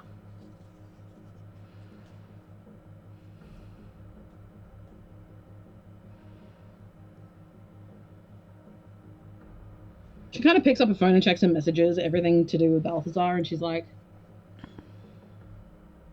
I'm free to meet up tonight if you're interested in doing so.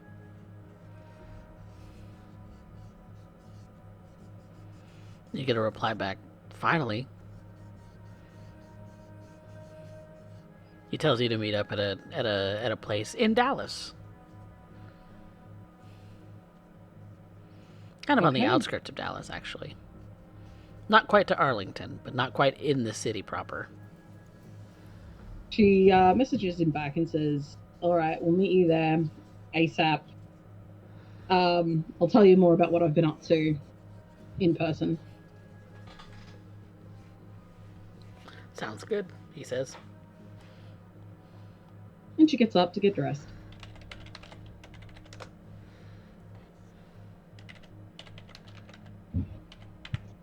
And once she's done with that, she'll head downstairs.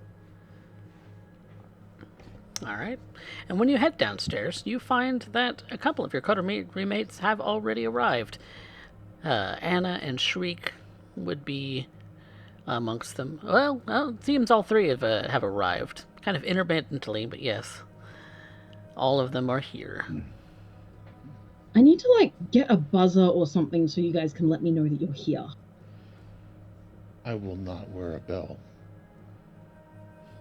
That wasn't a suggestion, Just being clear. but I think you could pull it off. Just saying.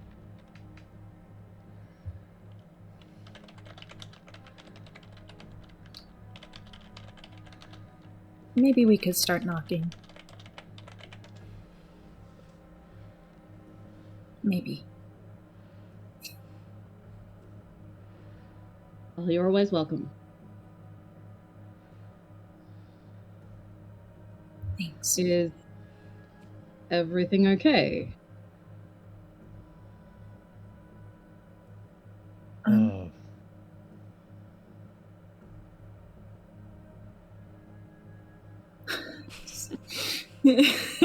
Anna's gonna wait for Kane to lead.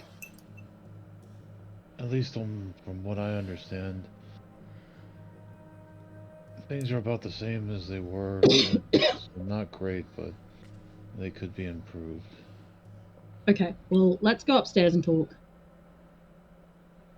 Okay. And she lets them up. And I'm going to hang back for a second, so if it's just me and Shriek for a second. Okay. Make eye contact like I wanted to talk to him for a second. All right. Oh, dear God, no. Kane just woke up. Good evening.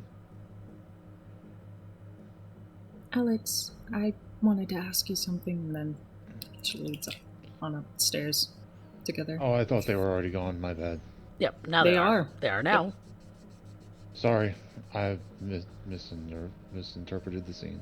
No, you're good. That is my bad. Good evening.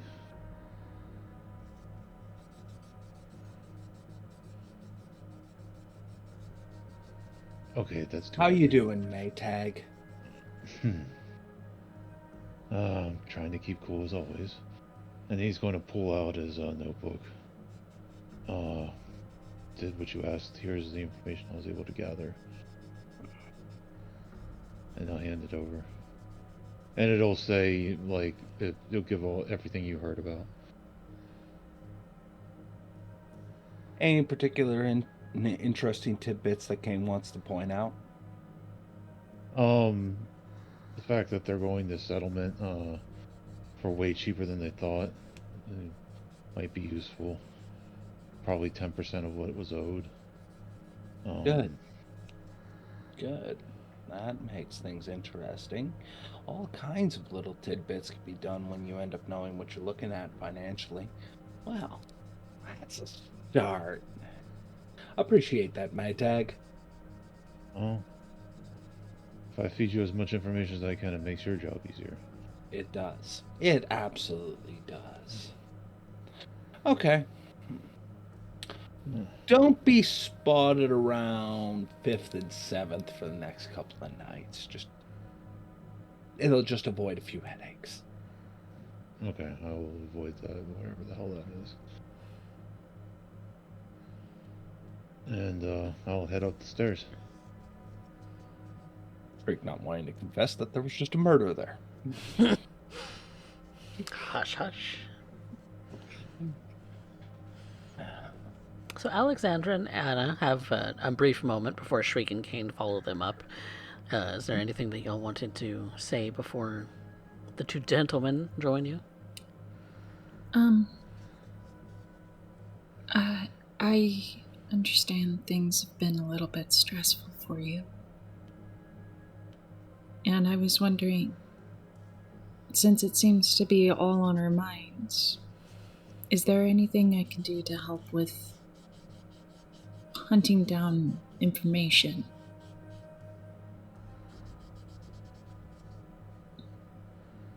You were muted.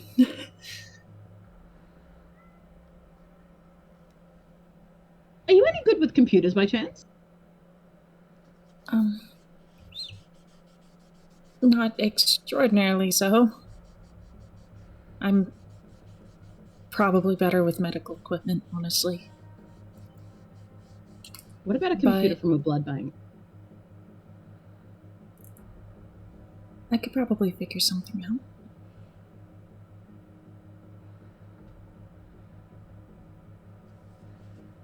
I see. Well, in which case I have something for you.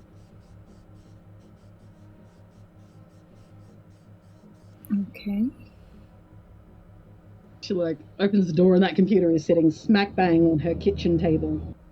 It's probably got some singeing going on with it.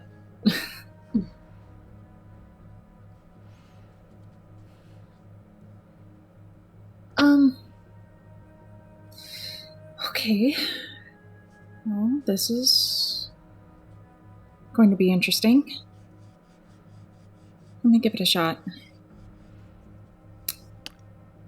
Intelligence technology. Can I rouse the blood? Yes, you can. Alright, blood surge in it. We are not hungrier, thank God. Thank goodness. Don't need to add more hunger dice to this roll. Yes. So we know how bad my secrets can go. Ugh, yes. Oh, That's not bad. that is not bad. That's 4. I've rolled 4s literally all night tonight. This is great. That's a million times better than what Alex rolled.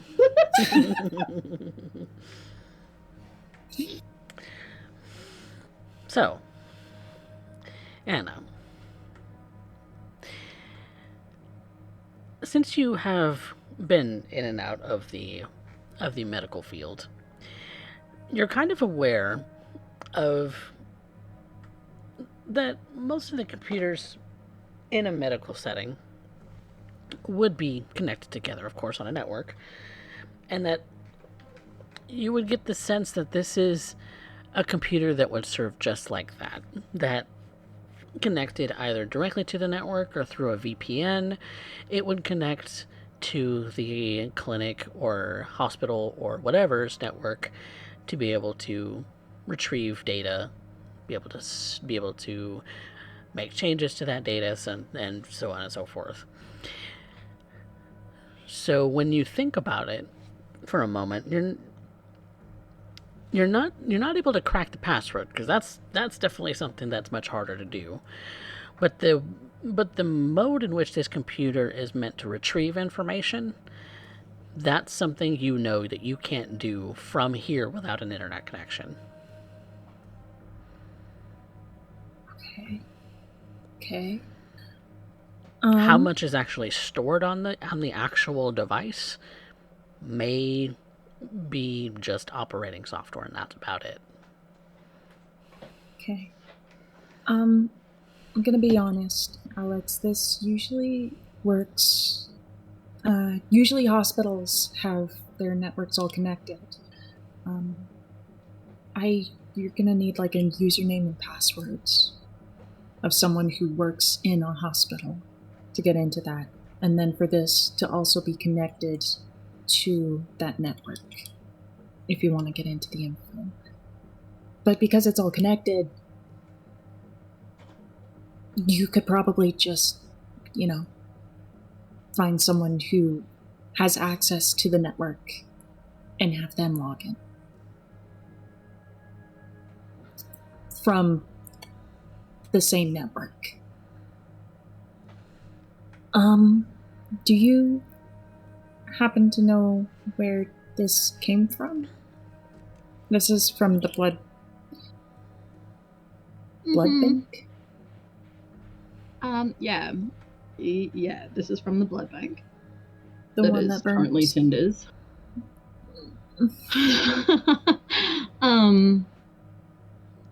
You would know it Well, to it's be not the one blood bank really in town. In Arlington, anyway. I mean,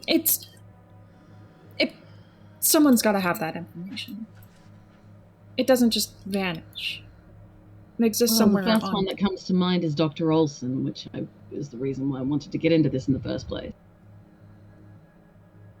Do you need someone? I do know of an address where one of his nurses seems to live.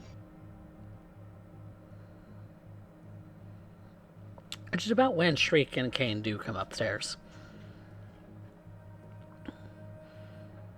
Okay. Shriek, you overhear her saying something about nurses at Dr. Olson's.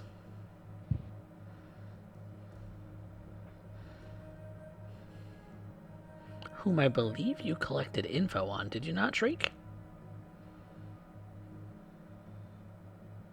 I might have a piece or two. If prompted. If prompted.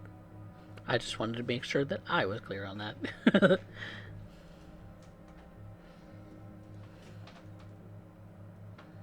Shriek would know more about her than I would, though.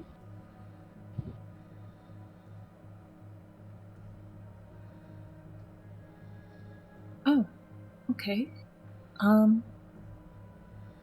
Well, my thought is if we are able to get in touch with the nurse, then we would be able to get access to the network as long as we can convince her to let us in. Or alternatively, she is the inn.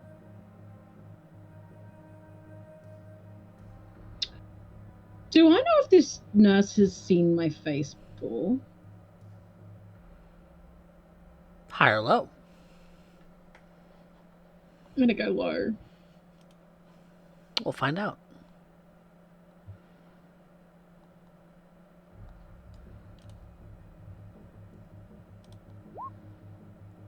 That is a high. You were aiming to not have been spotted, yes? So this is the opposite roll of what you wanted, so yes, you've been spotted by this nurse before. Well, I certainly won't be able to get anything out of her, I'm sure.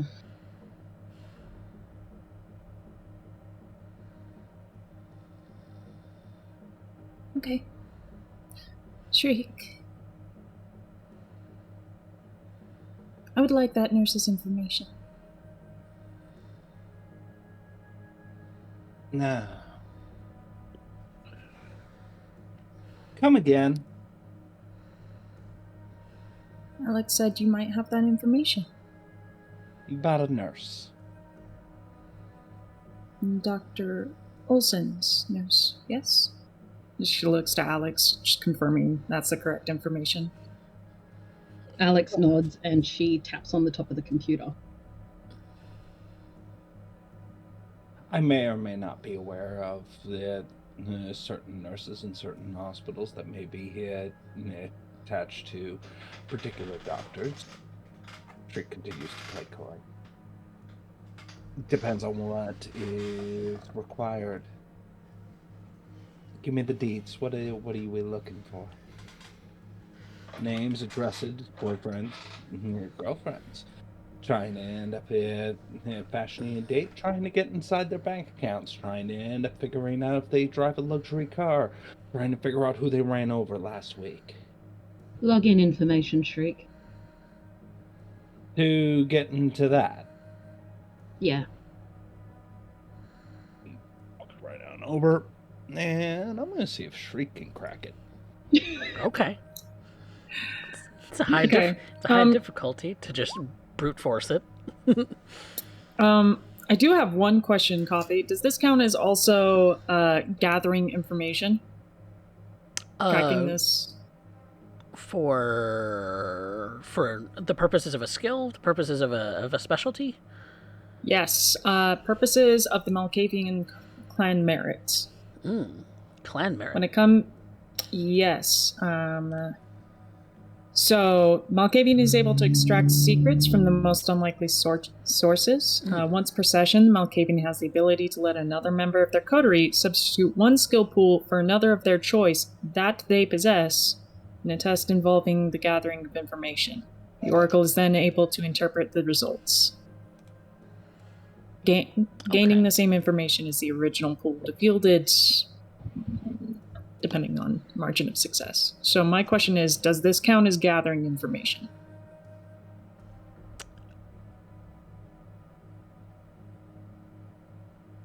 I have to think about that for a sec. Ladies, real quick. Let's Oh. see. You say you need a sec, so I figure I'd buy some time. I would say, for the purposes of that skill, for that merit, that yes. Oops, somebody's got some loud background noise there for a second. That's a truck. That was a truck. Might have been me. I had a truck passing by my house. I'm sorry. It's all good. Just caught me off guard. But I would say yes. What is the pool that you wish to use instead? Shriek. What is your highest pool for gathering information? Intelligence. Intelligence and... Intelligence and politics or stealth. I also have intelligence stealth. I have nothing in politics, though. Okay. I would like to... Well, Shriek's going to end up first asking. So what have you actually tried? He's using what they tried to brute force and all they tried to do to get an assistance on this. Yeah. Yeah. So you'll Alex gives him her list. Okay.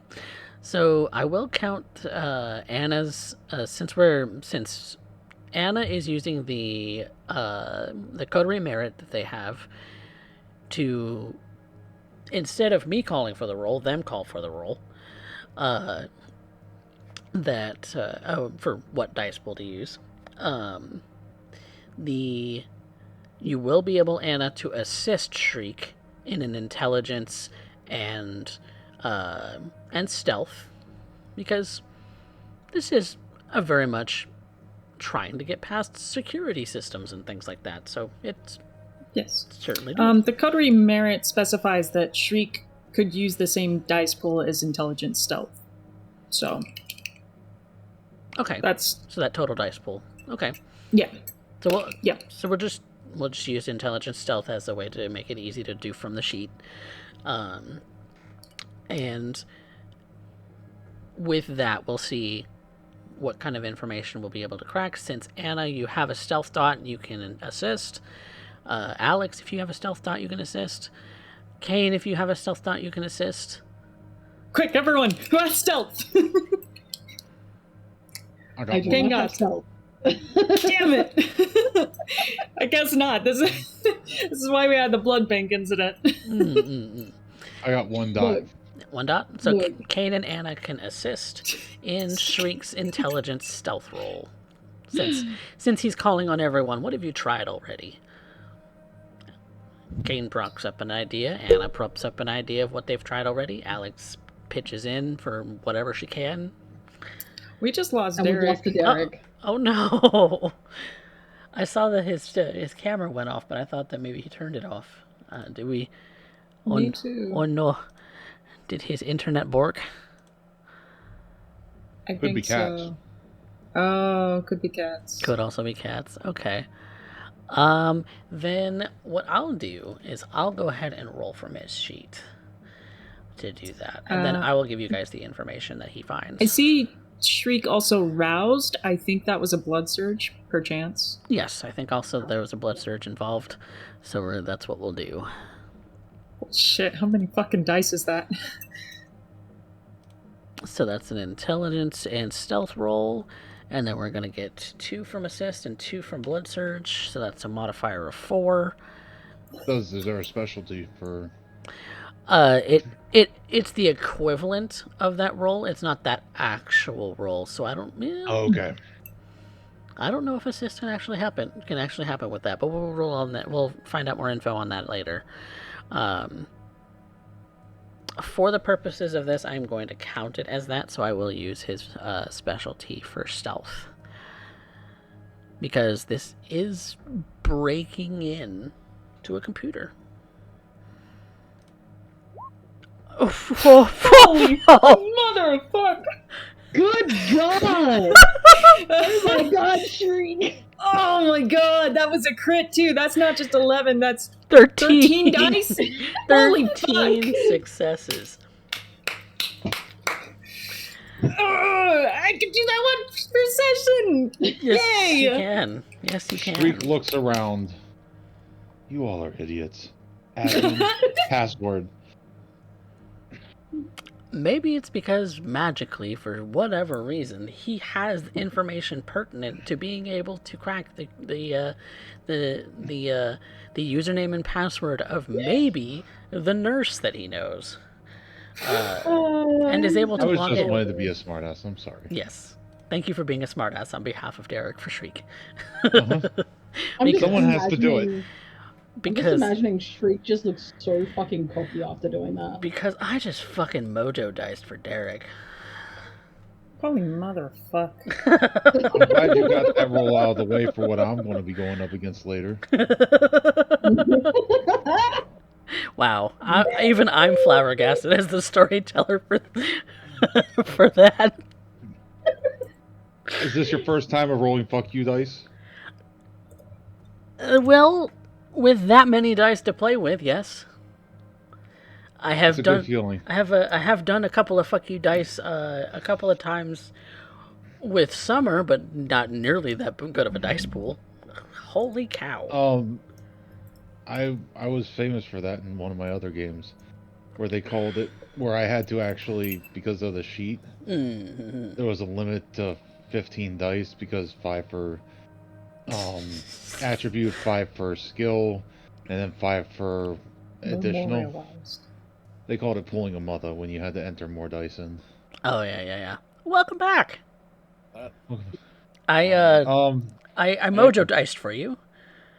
You mojo dice for me. Yep. If you'll Yeah. take a look at roll 20, I rolled you 13 successes. Well, which I think Shriek's immediate thing was, you didn't just try their Wi-Fi password? Or the way that Mother actually put it this way, you all are idiots. And then Admin, types in a password. username, a password based off the information from a nurse that he said maybe had information on. Maybe looks at some notes in his wallet that may or may not be a username and password.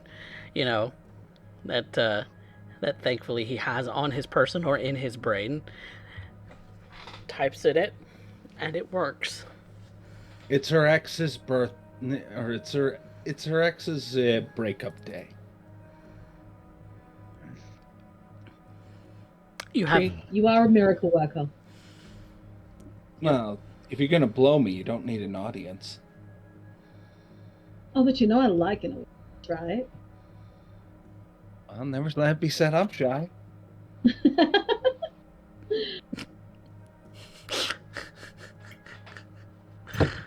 Don't worry, I'll put it on your tab. I appreciate it. Tell me something I don't know. He twists the monitor over to her. My favorite color is pink.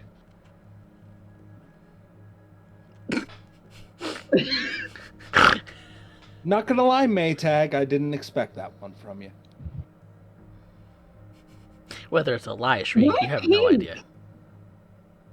It's I love on the pretty. fact that you end up asking why pink and what not why Maytag.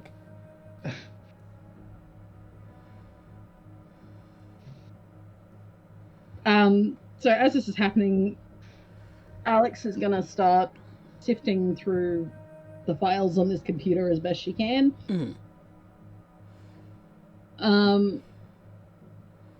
Looking specifically for any notes from Dr. Olson concerning the problem,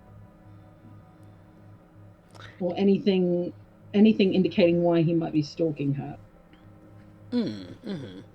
Yes, because this is directly from his office. So, logging in with the username and password that Shriek would have would give him the nurse's access to the computer.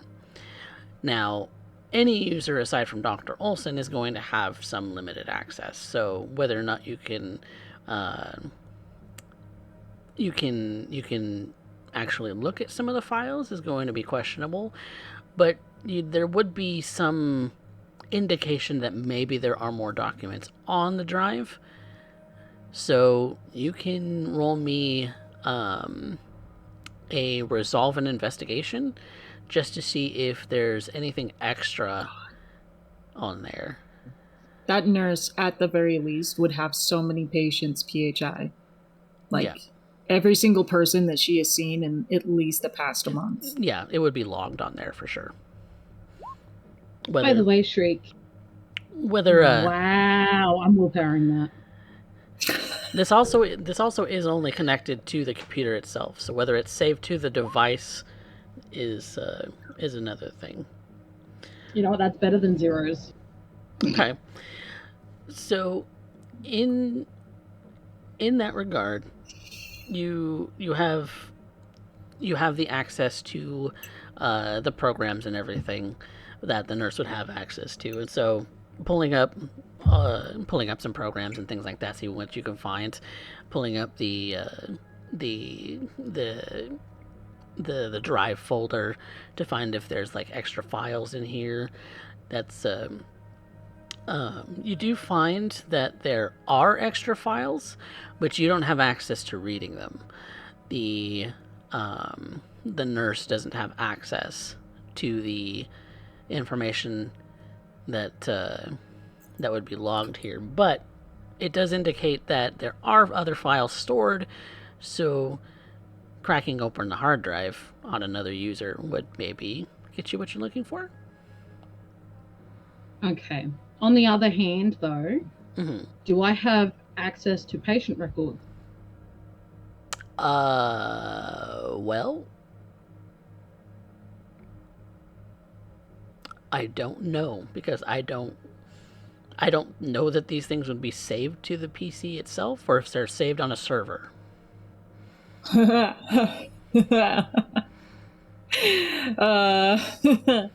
Depends on how skeezy the hospital is. I would imagine saved to a server, but that's just me, because that's protected information. It's World of Darkness. It's pretty skeezy. Let's be real. I mean, if it was, I would high-low it, honestly, because I used to think that every clinic, general operations standards is supposed to be that it should be saved to the network, so that all of that information is carefully protected. However, I have recently discovered that that is not the case on for all a lot of okay. on all things. Okay. And again, skeezy clinics. Skeezy clinics do exist, so let's hire Skeezy low clinics. this. So Alex, what's your call? Hi. High? What should be low? Nope. Ah! It is a low. Much to your chagrin, this particular blood bank was above board on most everything. So patient records are not saved to the hard drive, they're saved on a server. Do you know, since I think, like, we've been playing this Chronicle, I don't think we've ever nailed a high-low. I can't remember a single one. I just can't nail dice rolls on this character. But that being said, with the 2 successes that you did find on the actual hard drive itself, you do find those additional files, which are not patient record files. They're just like Word documents and things like that. But they're saved in a way that this profile can't access them. They're on the hard drive. They're just not accessible, doing it the legit route.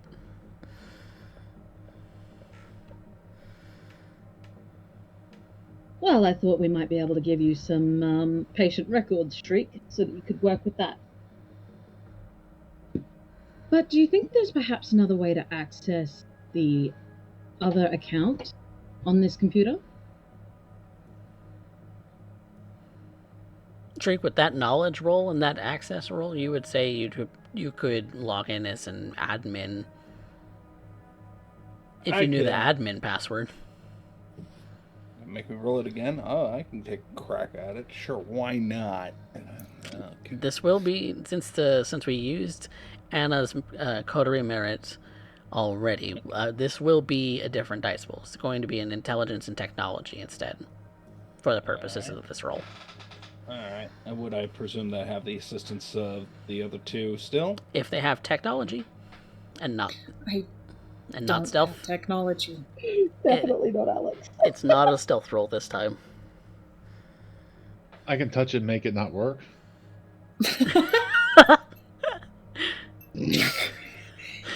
You'd fry, I think at this you'd fry the point, hard drive. Alex is in the same pool.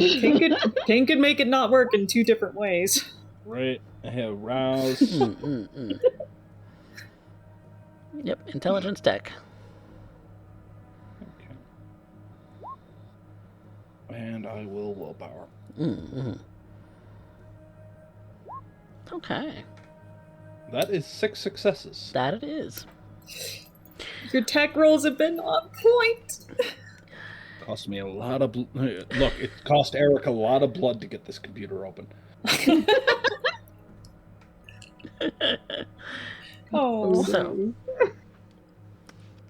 So Shriek, you think about it, about what kinds of defaults would be set for like admin passwords and things like that. You log out of the nurse's profile and you start cracking at it to see if you can log into an admin sort of user for this thing.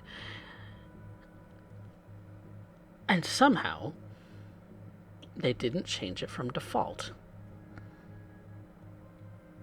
This particular one, maybe it was lucky that you got this. Probably it was donated hardware. Possibly. Or Dr. Olson is a fuddy-duddy. Any which way, you find that the defaults are exactly that. You have 1, 2, admin 3, access. 4, 5, 6, 7, 8, 9, 0. And there we go. Which gives you access to all folders on all drives for all users. Tell me that you love me. Do I have a reason to tell you that I love you? Because I just got you access, honey. And where I come from, access is king. I guess that just makes me God Emperor now. Alex just lets out a squeal of excitement and she hugs him.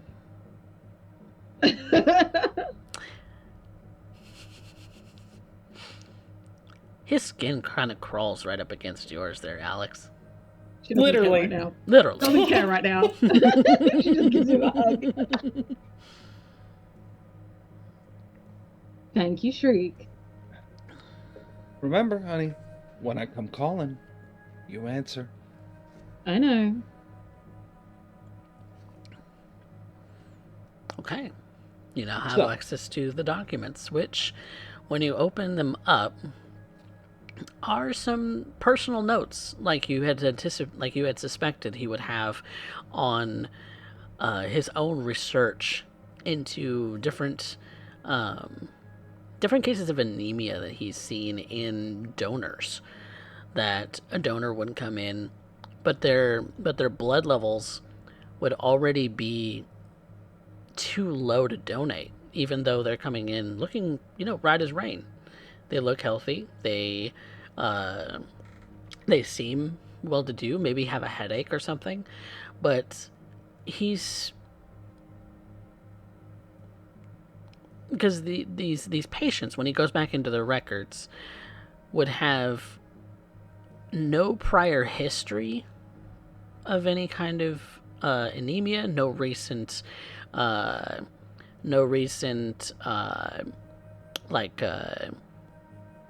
they weren't in the blood bank recently to have donated already. They weren't they didn't have recent blood panels done to explain some blood loss. They didn't have any injuries that would indicate that they lost any blood due to an injury. So it just seemed odd for their levels to be so low with no reason to back it up. Of course, he would turn them away for their own health, to come back another time, within a month or so, for their donation. But some people would get rather upset, from what you understand about his notes, is that they were looking forward to the payouts for blood plasma, the doing their part for the blood donations, doing this and that for the different things that they take donations for. Most patients were understanding, didn't realize that that's where their headache came from, and walked away with a couple of headache meds. But that's where you see his research has started. And that's what you get from the documents he has. Alex is going to read all this out loud. Okay, so the whole coterie knows that Dr. Olson has been observant about donors who have no reason to be low. This is just one doctor in this city. What would happen if somebody higher up caught wind of this?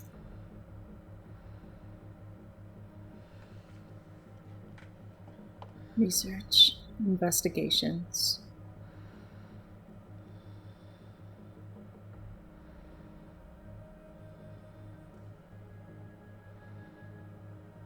It seems that Dr. Olson knows a little bit more than he should.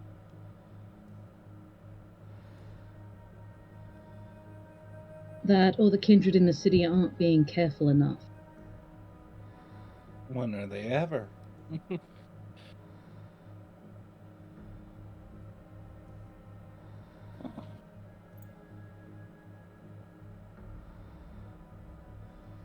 Now, this coupled with the fact that we have hunters on our doorstep.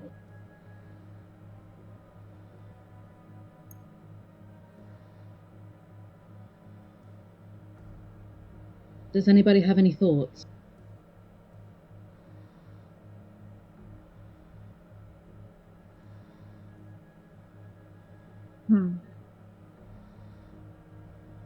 Well, the question is your doctor reporting this to anybody, or is he just taking notes?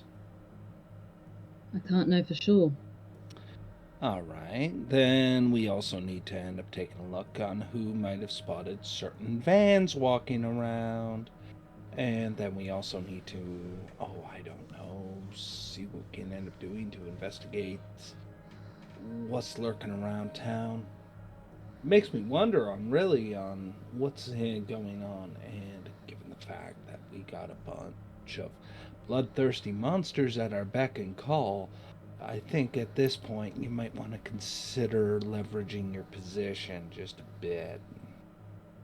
I know nobody wants to be the bad guy. I know everybody wants to end up being looked favorably. But at the end of it, really, I'm just kind of leaving this out there. What we have is an entire retinue of, shape-changing, brainwashing, the psychotic childing, the aphrodisiac dealing, occultist wielding, information brokering, thick as a fucking fridge, skittish on the mindset, and did I forget to also say veterans of a kindred on kindred war that happen to end up getting their ass kicked, come back here to end up crying about it, looking at their chance at redemption. That's a lot of cards to be pulling on, and maybe right about now that whole Primogen title might be put to use.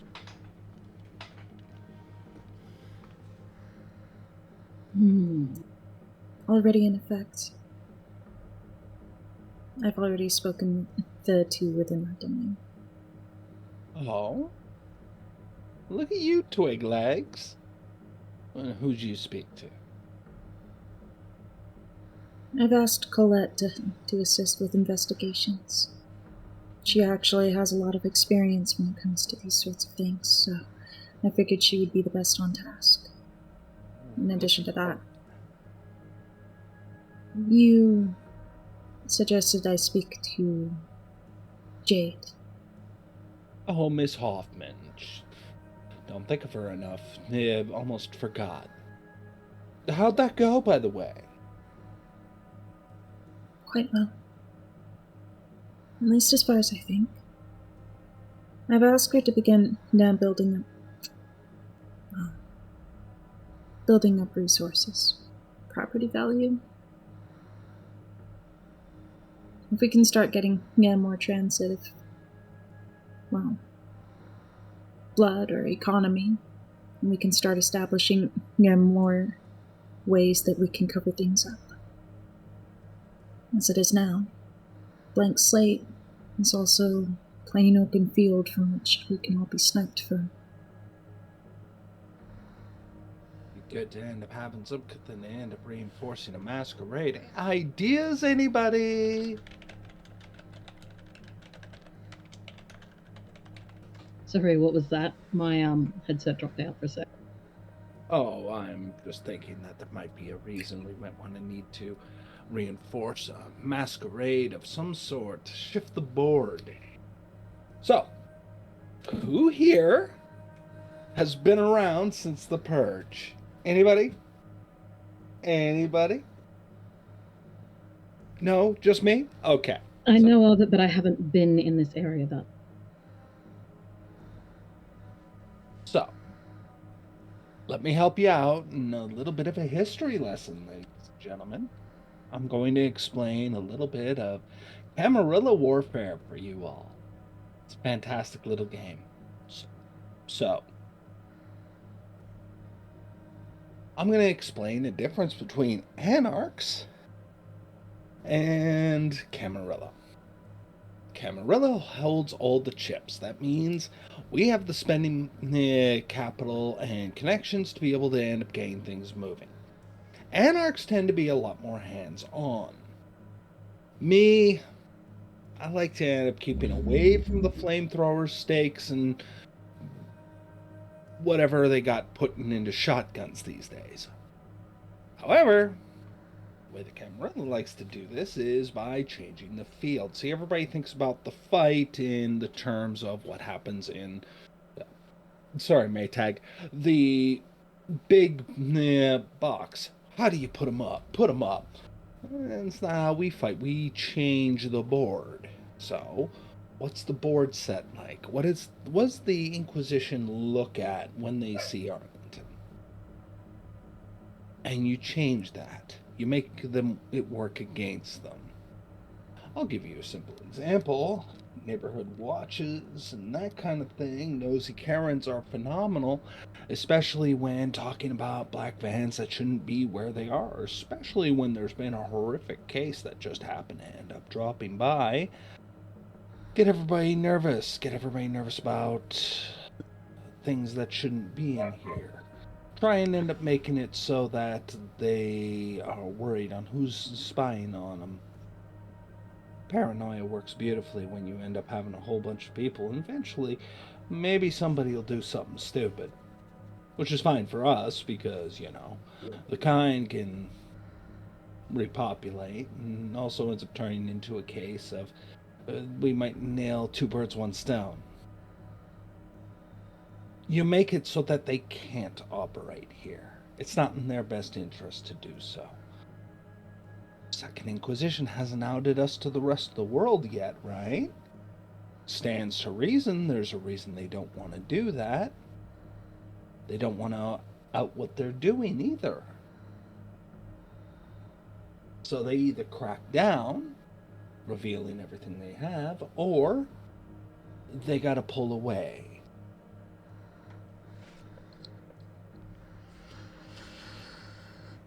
Either way, you don't put yourself in the line of fire unless you absolutely have to, or unless it's overwhelmingly in your favor and is non-contest. Kind of like locking them in a phone booth with Kane over there.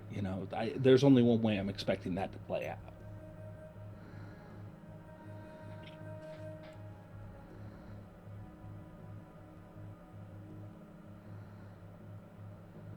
The first tradition. That's Maintain right. the masquerade. And that's what protects us. That's what keeps us separated from all the bullshit. See, Anna gets it. If the Kamal Caving can get it, I'm sure everybody else can.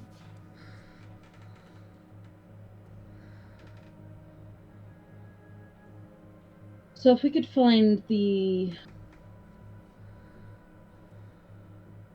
source of the leak and figure out where they're hiding and start changing things around them,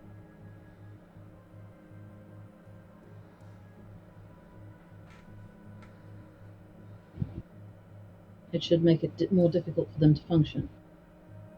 Eventually, they're going to have to leave.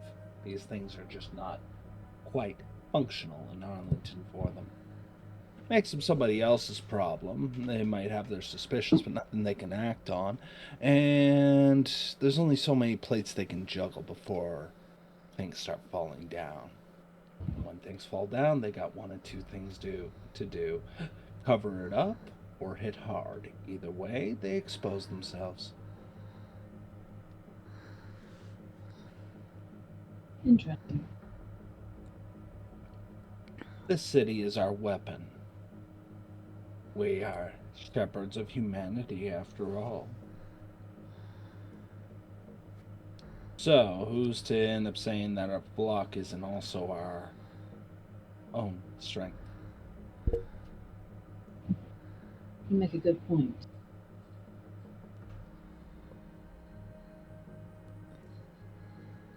Oh, who's really uncomfortable right now? Don't worry, you can fess up. I'm just in thought about what I can do next.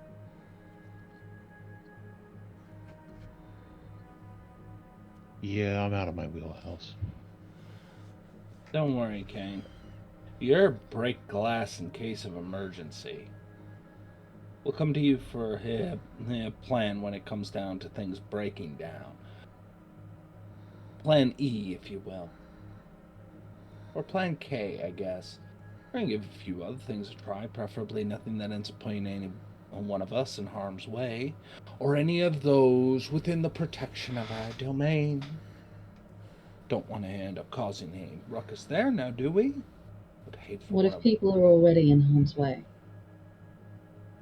Is there someone Our own already? kindred. The night that Cain had his encounter, we were leaving the bar after speaking with Gerard, and they seemed, to me, be watching him. Ooh, interesting. So, When I that means spoke to young Miss, I think her name was Gwen, she said that the only kindred that she really has any contact with is Gerard, or the thin-blooded boys Danny and Monty. so. Danny and Monty and Gwen would be the ones I would keep an eye on.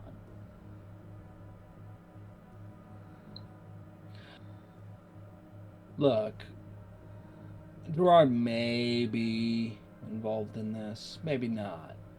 I'm willing to end up giving the benefit of the doubt to everybody. But if they were found there, and no one was expecting Kane to be there, but Kane's a known factor, as you just said, well, that would imply it's somebody Kane knows. Now, Gwen just said that they hung out with Thin Bloods as well.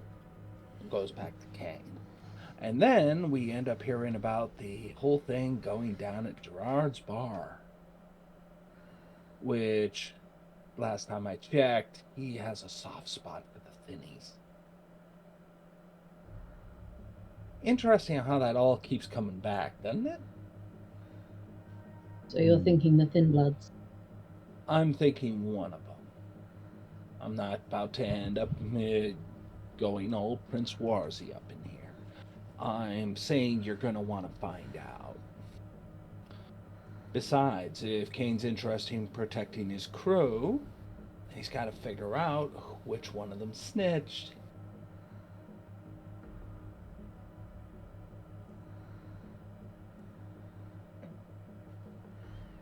So Danny and Monty are the next conversationalists. Don't forget about Gwen. Never miss out on the middlemen. They have a tendency to know a lot more than what people let on. Well, she was First-hand certainly experience. nervous when she dropped around here. Oh, I'm sure she would be. Plenty of reasons to be. But if she is what you're thinking...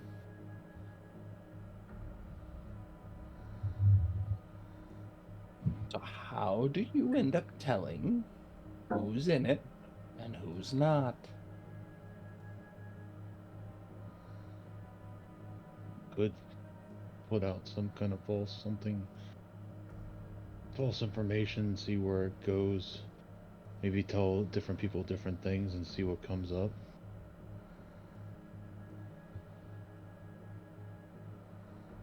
Hold it. Hold it. Hold it. Hold it. That's what his thinking face looks like. Oh my god, he has one of those. Oh, that's hot.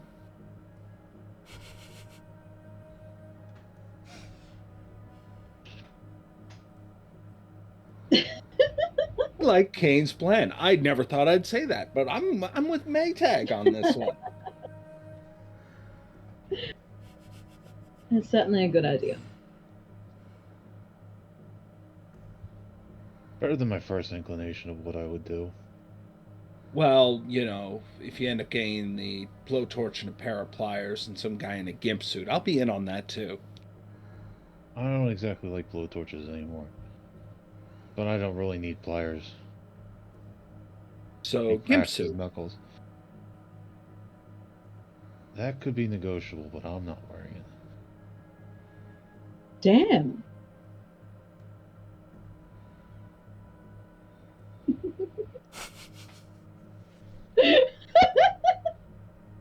Even coffee cracked there. Anna just takes off her collar, hands it over to Shriek. I always wanted one of those, but when I wear one, there'll be a reason for it. Appreciate it though. Like the leather. Has anybody checked in with Raphael recently? Good question. Has anybody? I haven't. I'm sorry. I'm on his bad books. Well, yes, I know that. But that might be an avenue to check as well. Sounds like a route that you'd like to end up going. After all, you're the nice little socialite, and definitely his style. No You think offense, so? Anna, but he'd chew you out in about 2 minutes. Maybe. You might be right. But we might have something, especially if it comes from Kane. Problem is Kane, I don't think you're much of a liar. Yeah, I don't really lie. So we need a trustworthy face to sell it. Make it Broadway.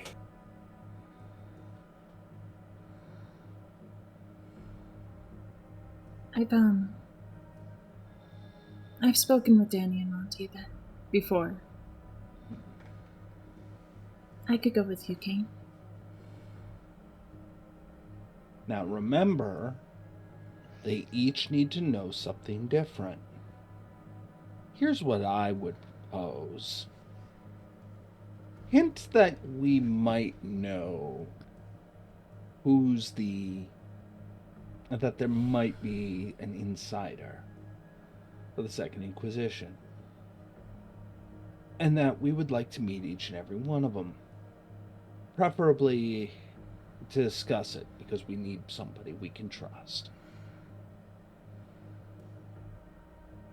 4 locations.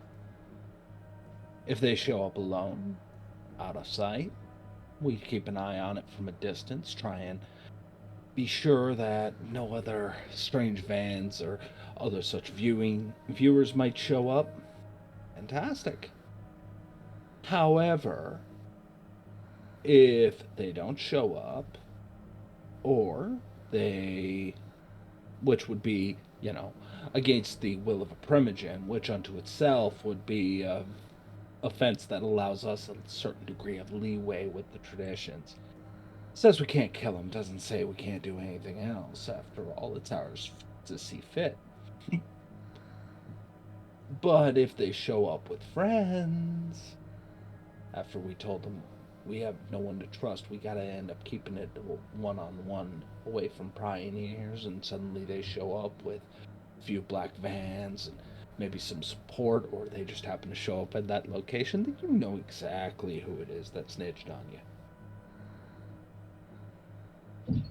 We just gotta sell it.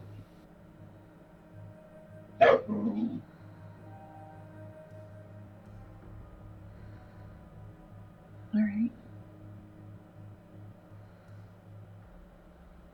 Well,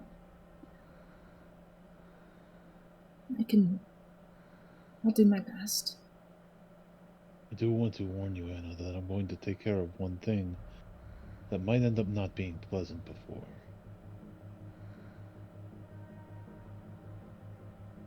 And what would that be? Someone causing problems.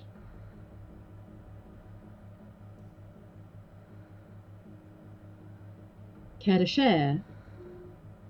Someone picking on those weaker than himself. Everybody's weaker than you, Kane. That's nothing new. I'm not picking on anyone. I forget his name. It's like not. It's some kind of like Italian name or something like that. Are you talking about the Nosferatu? Yeah, that's picking on people. Fernando. Fernando. Yes, nasty. Fernando.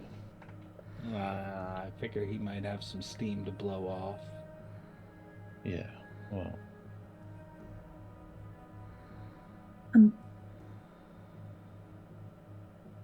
I understand. Though, as Primogen, you can just tell him to back off. Good. But I don't think that would get that what's in Kane out of him anytime soon. So he wants to end up being able to showboat a bit. Showcase what he can do. It's a nice advertisement sale. I'm hoping that he'll just listen due to the position, but I know Fernando. He is stubborn and likes to fight.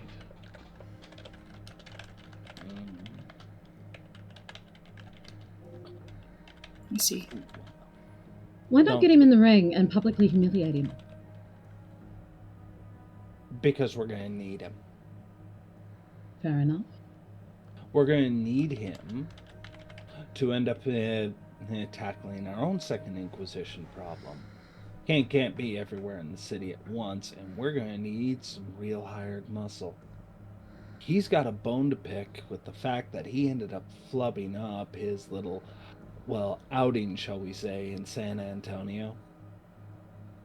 So because of that, he wants to end up working it out. You give him the opportunity to say, you get to end up dealing with some Second Inquisition and get the chance to end up gaining the glory that was denied to you. Maybe wash a little bit of that stain away, perfume it up with congratulations, you're one of the new heroes of Arlington? That's a big come up for a man like that. Humiliate him, and he'll find every reason to screw us over when we call him over. Which is something I would be very hesitant to do. Remember, we're primogen, but we gotta be very careful on how you wield it.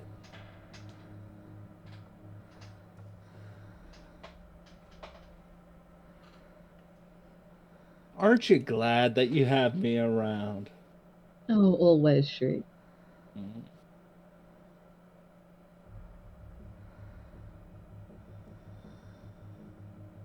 You seem to understand power dynamics better than I do.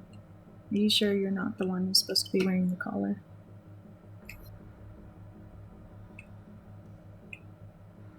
I already wear it every single day. But I don't like showing it because that means I gotta drop my pants.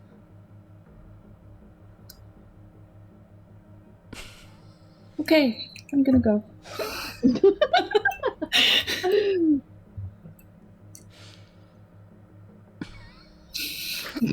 I just was like, I'm good. Conversation over. Kane's just sitting there with a shit-eating grin on his face, like, all right, this shouldn't be this amusing. All right. I need to speak with Balthazar, and then I will go see Raphael.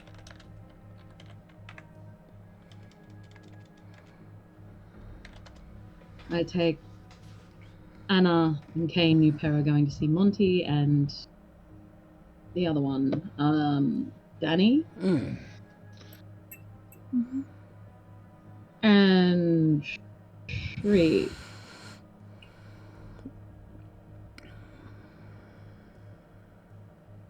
Well,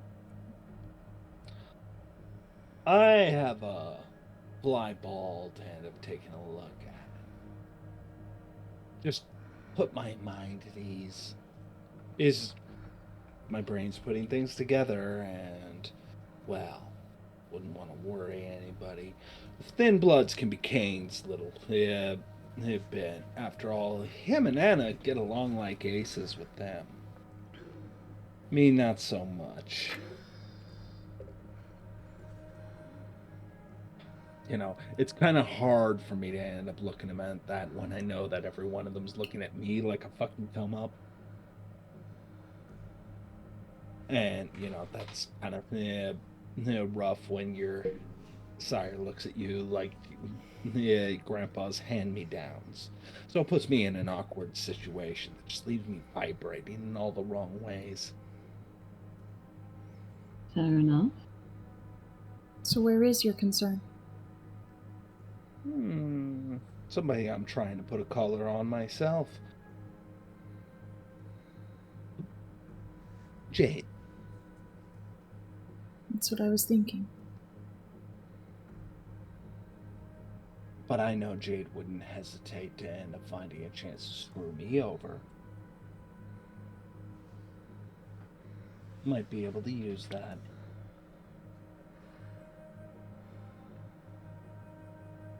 If not, then she becomes a very powerful ally in this, whether she knows it or not. And a piece that I'd like to be able to keep in check. I don't think the Zamisi nun is going to be here much of an issue. Not in that regard. But it is going to be a problem if anybody finds out about her little congregation. Little secrets we gotta keep. So, I'm looking at figuring out how high up the food chain this goes.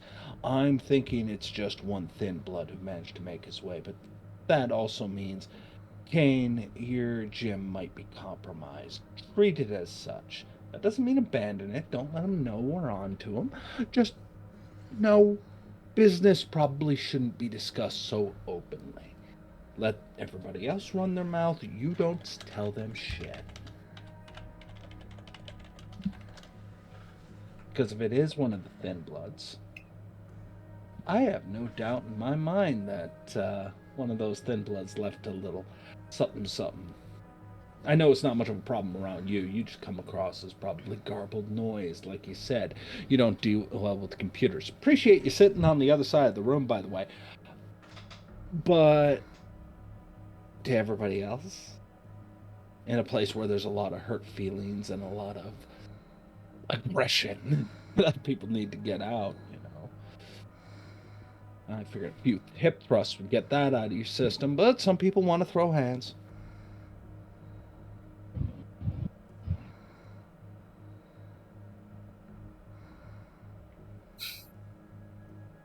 Okay. Aw. Anna, you look so adorable when you're flustered. No, that's almost cute enough to make me switch. Almost. Alright, so, does everybody have a loose understanding of what's going on here so we can break it down to the details? I'm sure the Warlock would love to end up being able to get into this. You guys have a tendency to like the little details. Want everything to go perfect, don't you? Shriek, you know me far too well already. Including the flavor.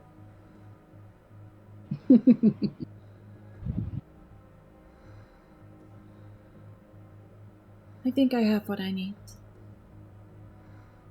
Got a meeting place in mind? I do. Good. Just remember, don't go to them directly. Just expect to get ambushed. Hey, if I'm wrong, no harm, no foul. And you found a reliable ally in the court. At least for the next 2-3 nights. But we gotta start somewhere. And if you're right on somebody's feeding them information, we need to figure out who. Because nothing will make Prince Warzy happier than to know that his Primogen are competent enough to root out any traitors to the Camarilla, especially those selling us out to a second Inquisition. It's true. And I also know Kane can get in really good with a Scourge if he suddenly says, hey, I got some playtime I can offer you. Besides, nobody can be missed. When he says that, he thinks about Eric for a minute.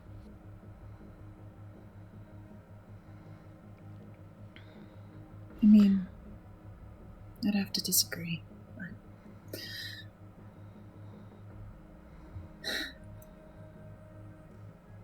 we do have to figure this situation out. Well, I just don't want anybody rolling over to your haven to take that pretty little head of yours, Anna. Yes, they will. Second Inquisition's thorough.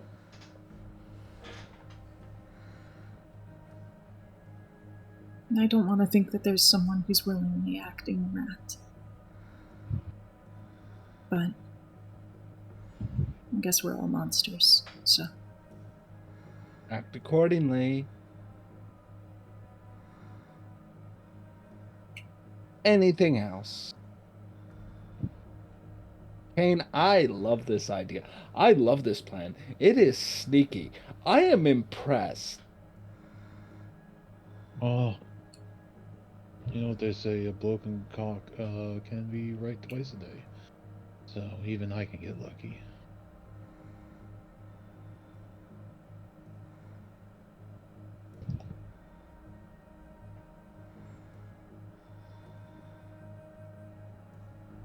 I'm gonna go. I have to go make a few quick arrangements. Will you be ready? Okay? Yes. Can I meet you at your gym? Warehouse? That's fine. And we can drive to the pit when we get to her. Or I think that's where we can maybe find them. We'll check there, not at the bar. Okay.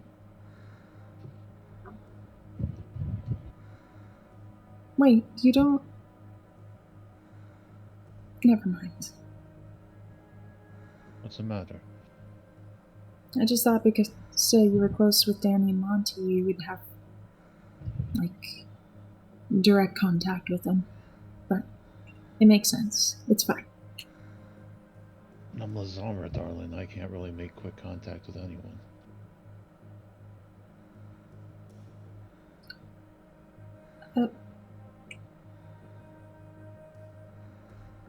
I guess I didn't know that. I'm sorry. Wait until you have to see him in a mirror. Which one do you think about it, Anna? You've never seen Kane's reflection. On anything.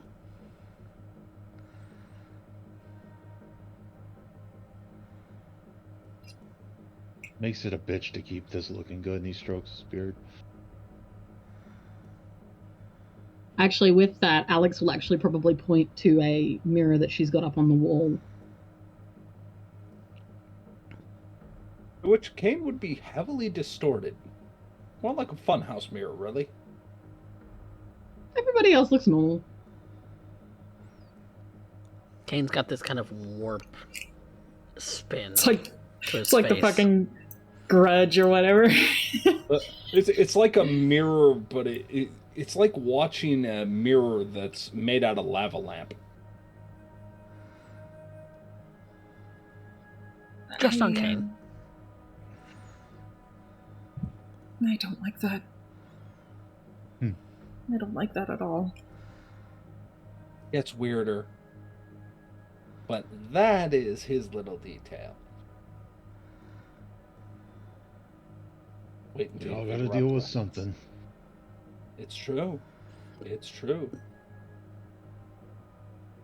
And he just kind of looks to Alexandra, smiles a bit. What are they talking about? Alex, you're perfect. In every way.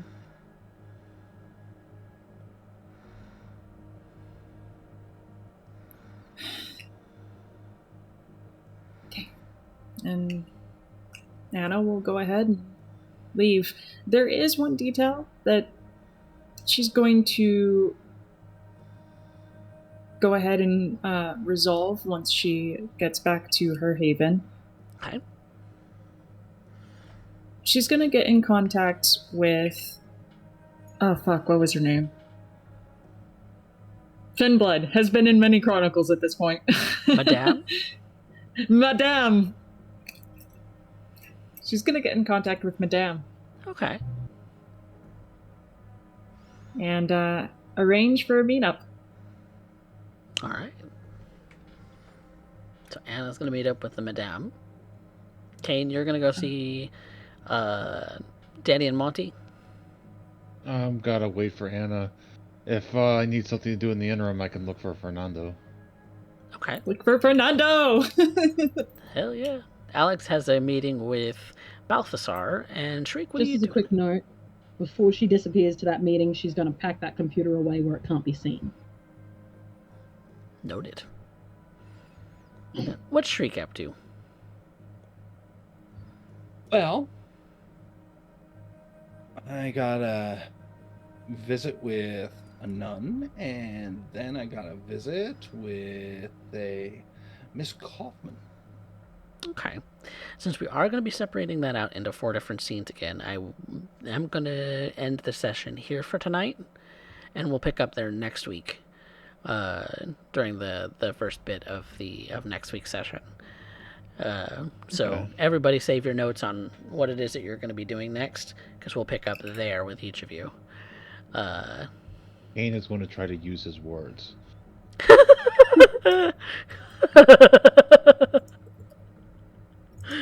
Oh, I love that. Through adventure into the unknown. Ooh, yes. Oh, yes. Well, thank you guys so much for being with me here on the show, because you guys are the greatest cast in the entire world. Aside from my Rebirth cast, they're also the greatest in the world. You guys are the greatest for Vampire. Yay! Thank you. I really love this group. This is I'm like my greatest favorite thing twice. every week. I'm glad you guys look forward to it, because I'm usually brain dead and head empty, so y'all have given me a lot to think about actually during the session today. So I have 4 scenes to plan for next week, so we'll we'll see what happens with that. But yeah, we love this coterie. Dead Man's Hand is a great coterie. And so thank you guys so much for playing. We do have some stains for Shriek to resolve. Oh no, that's right. Shriek, do you have any convictions that would save you from a stain?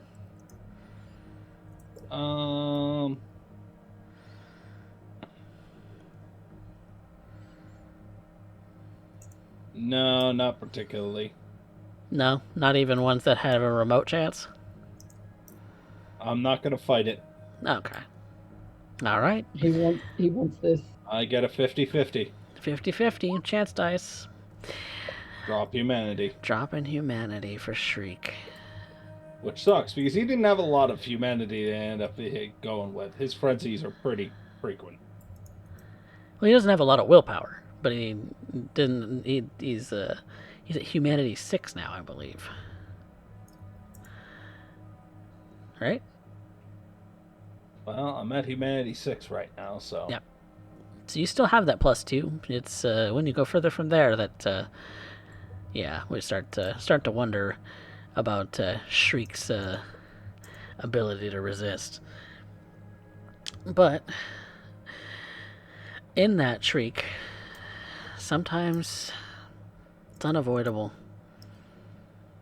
Couldn't be helped. Did what you had to. Or how? Inquisition around makes too much of an issue. Exactly. Just doing your part for the city. Besides, who cares?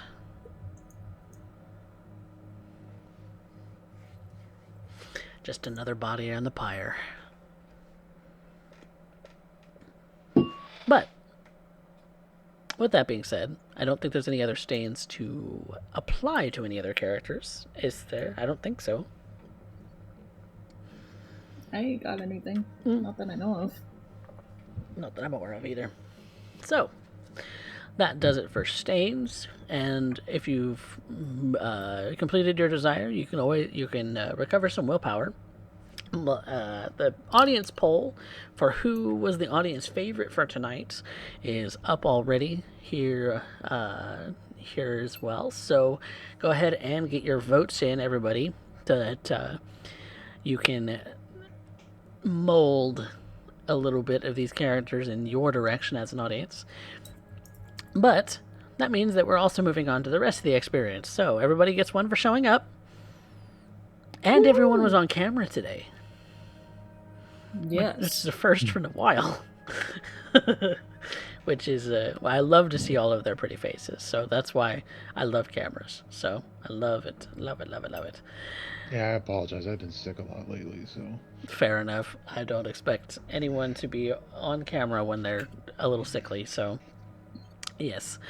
That being said, we have the one for all of you, and then we do have the roleplay prompts, much like Derek does on his games, where we determine as cast members who moved the plot the furthest, who had the best scene, and who had our best line for tonight. And continue to put your votes in for that audience experience, everyone. Who moved plot? Be it personal or campaign. I feel like for me, it's in between Alex and Shriek. Shriek by basis of having sort of the game plan and setting the ball rolling on multiple fronts. Alex because a lot of what happened in the last hour is where a lot of the overall plot progress happened, and it was her prompt with the computer that really started it. Some very good arguments. I think I'll go with Shriek just because of cracking the computer and setting everything up and kind of getting us all to get our heads in the right space and put us to task. Alright. It's 2 for Shriek so far. I also want to say Shriek for the exact same reason. 3 for Shriek. Shriek. Shriek it is. Shriek it is.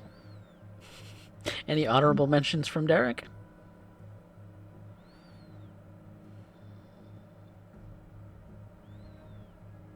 No, I think I'm going to take that one. Fair enough. For once, I'm not going to be coy. I think, yes, I earned this one. Yes. If I had to say, with the assist from Kane, With which came completely out of left field, but... It's true. It's true. But also cracking the safe was my role for you. Hello, hi. I'm CoffeeCat.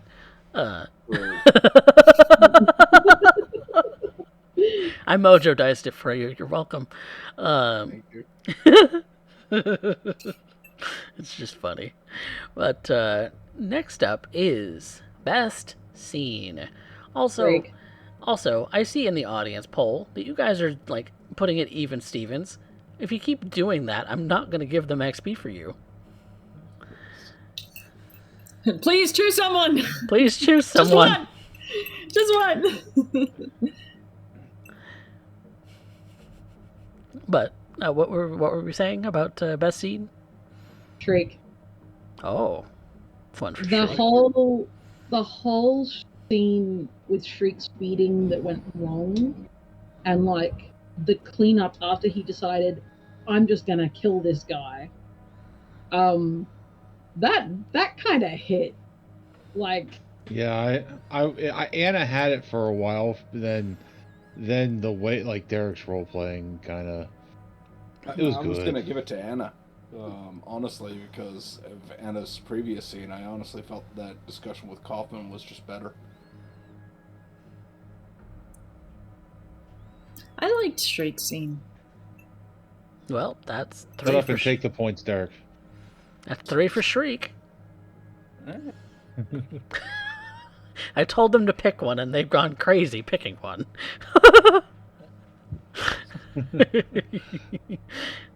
It's almost over, guys. You can still put in your votes if you still have channel points to spend. Best line. Anna. I've got two I'd like to nominate for me. One was the whole my favorite color is pink when Shriek is like, tell me something I don't know. And then the other one was right before that. What the hell did I say? Oh, well, look at that. Kane, you get the audience experience. Nice. Maddie Morgs, thank you for the 24,000 points that went into solidifying that. I remember when Alex came down, I will not wear a bell. And I thought that was funny too. Those were some good ones from Kane, for sure. The one that I had from Anna was, I think the truth is between perspectives. I thought that was such a good line. That was such an interesting, thought-provoking line from Anna. Oh. And that was in that. I think the truth is between perspectives. It was a very thought-provoking line, and it was in her conversation that everyone wanted to give her best scene for.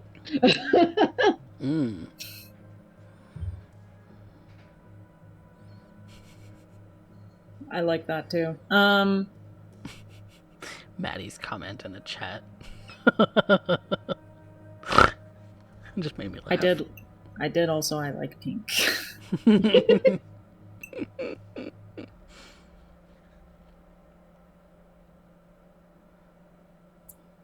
So, what was your favorite, Derek?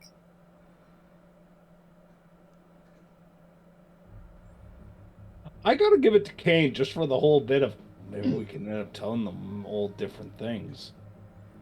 And just like I just kind of imagine the entire room because Kane keeps trying to play up like he's not dumb. He's not dumb. But everybody keeps looking at it like he's dumb. He tries to end up playing off the intellectual, and all of a sudden he comes up with this plan. And I was about to say that in my own, but I'm willing to end up giving that one over to Kane because I just imagine everybody just head turns. The slow pan, slow pan over to Kane. Just came out of his mouth. I had my Silent Bob moment. The first frame that he's in is just like he has his thinking face, and he's saying that line. The next thing you see is a frame of the other 3 coterie members looking directly at the camera as if the camera is Kane. Yeah. Just all looking very confused. Slowly pan their heads over. Hey, man, when you got a gimmick, you work it, right? Yeah. The thinker.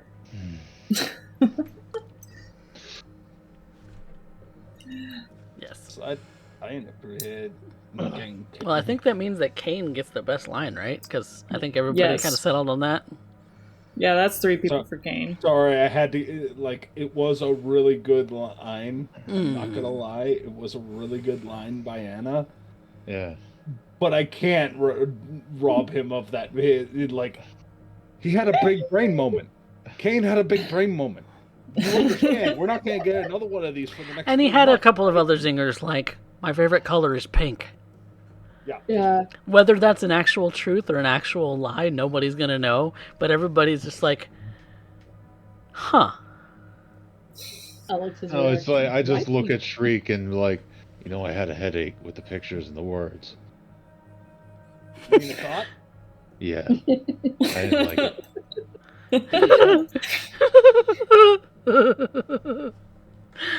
Well, that else, and if you didn't already account for it, Fat Guy, you have the audience favorite too, because Maddie made sure that that Nice. somebody got it. The So, boys stole the show. yeah, Okay. you get some good points. So there you go. Well, that about does it for all of us here in the Blood and Iron show. Thank you guys so much out there in the audience for watching, and thank you so much to my cast for being such great players, even though some characters are very heavy, other characters are very sort of like whimsical, and Kane's just the big brain that nobody He's a big expected. something. He's the big brain that nobody expected. But we are going to find somebody to raid. So hang tight, everybody. We're going to go do that.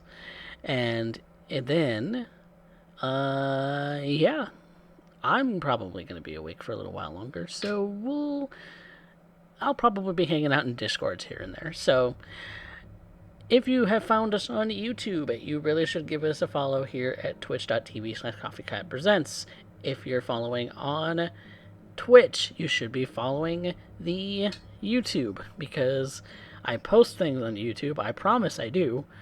And we're just wanting to continue to grow this channel and the YouTube and, all of that other stuff, so that we can keep making this stuff. So that you guys can have stuff to go back to and look at. Oh, that's the episode that happened. That's the episode that happened. Oh, this is the one that happened to.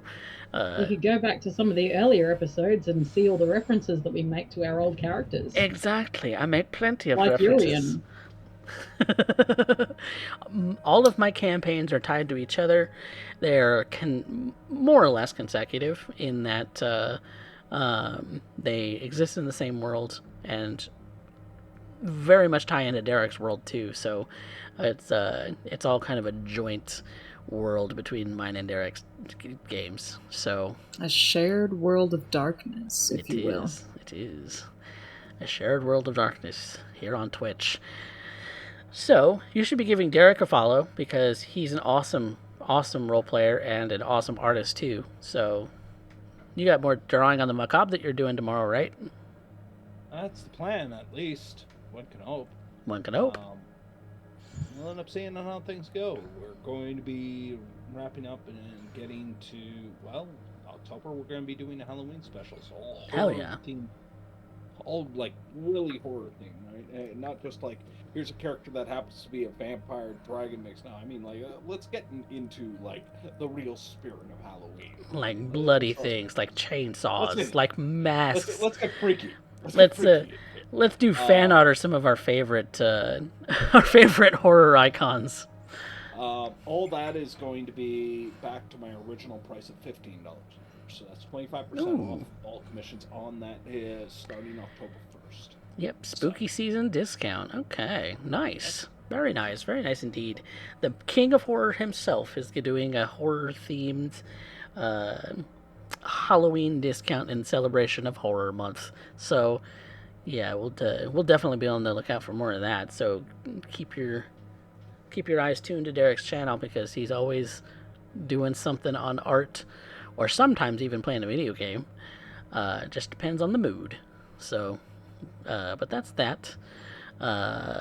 So yeah, that's all the shout-outs. So until we meet again, save for next week for more Blood and Iron, say goodnight, everybody. Good night. Balthazar's going to kill me. Ta-ta! I need a nap. Thinking hurts.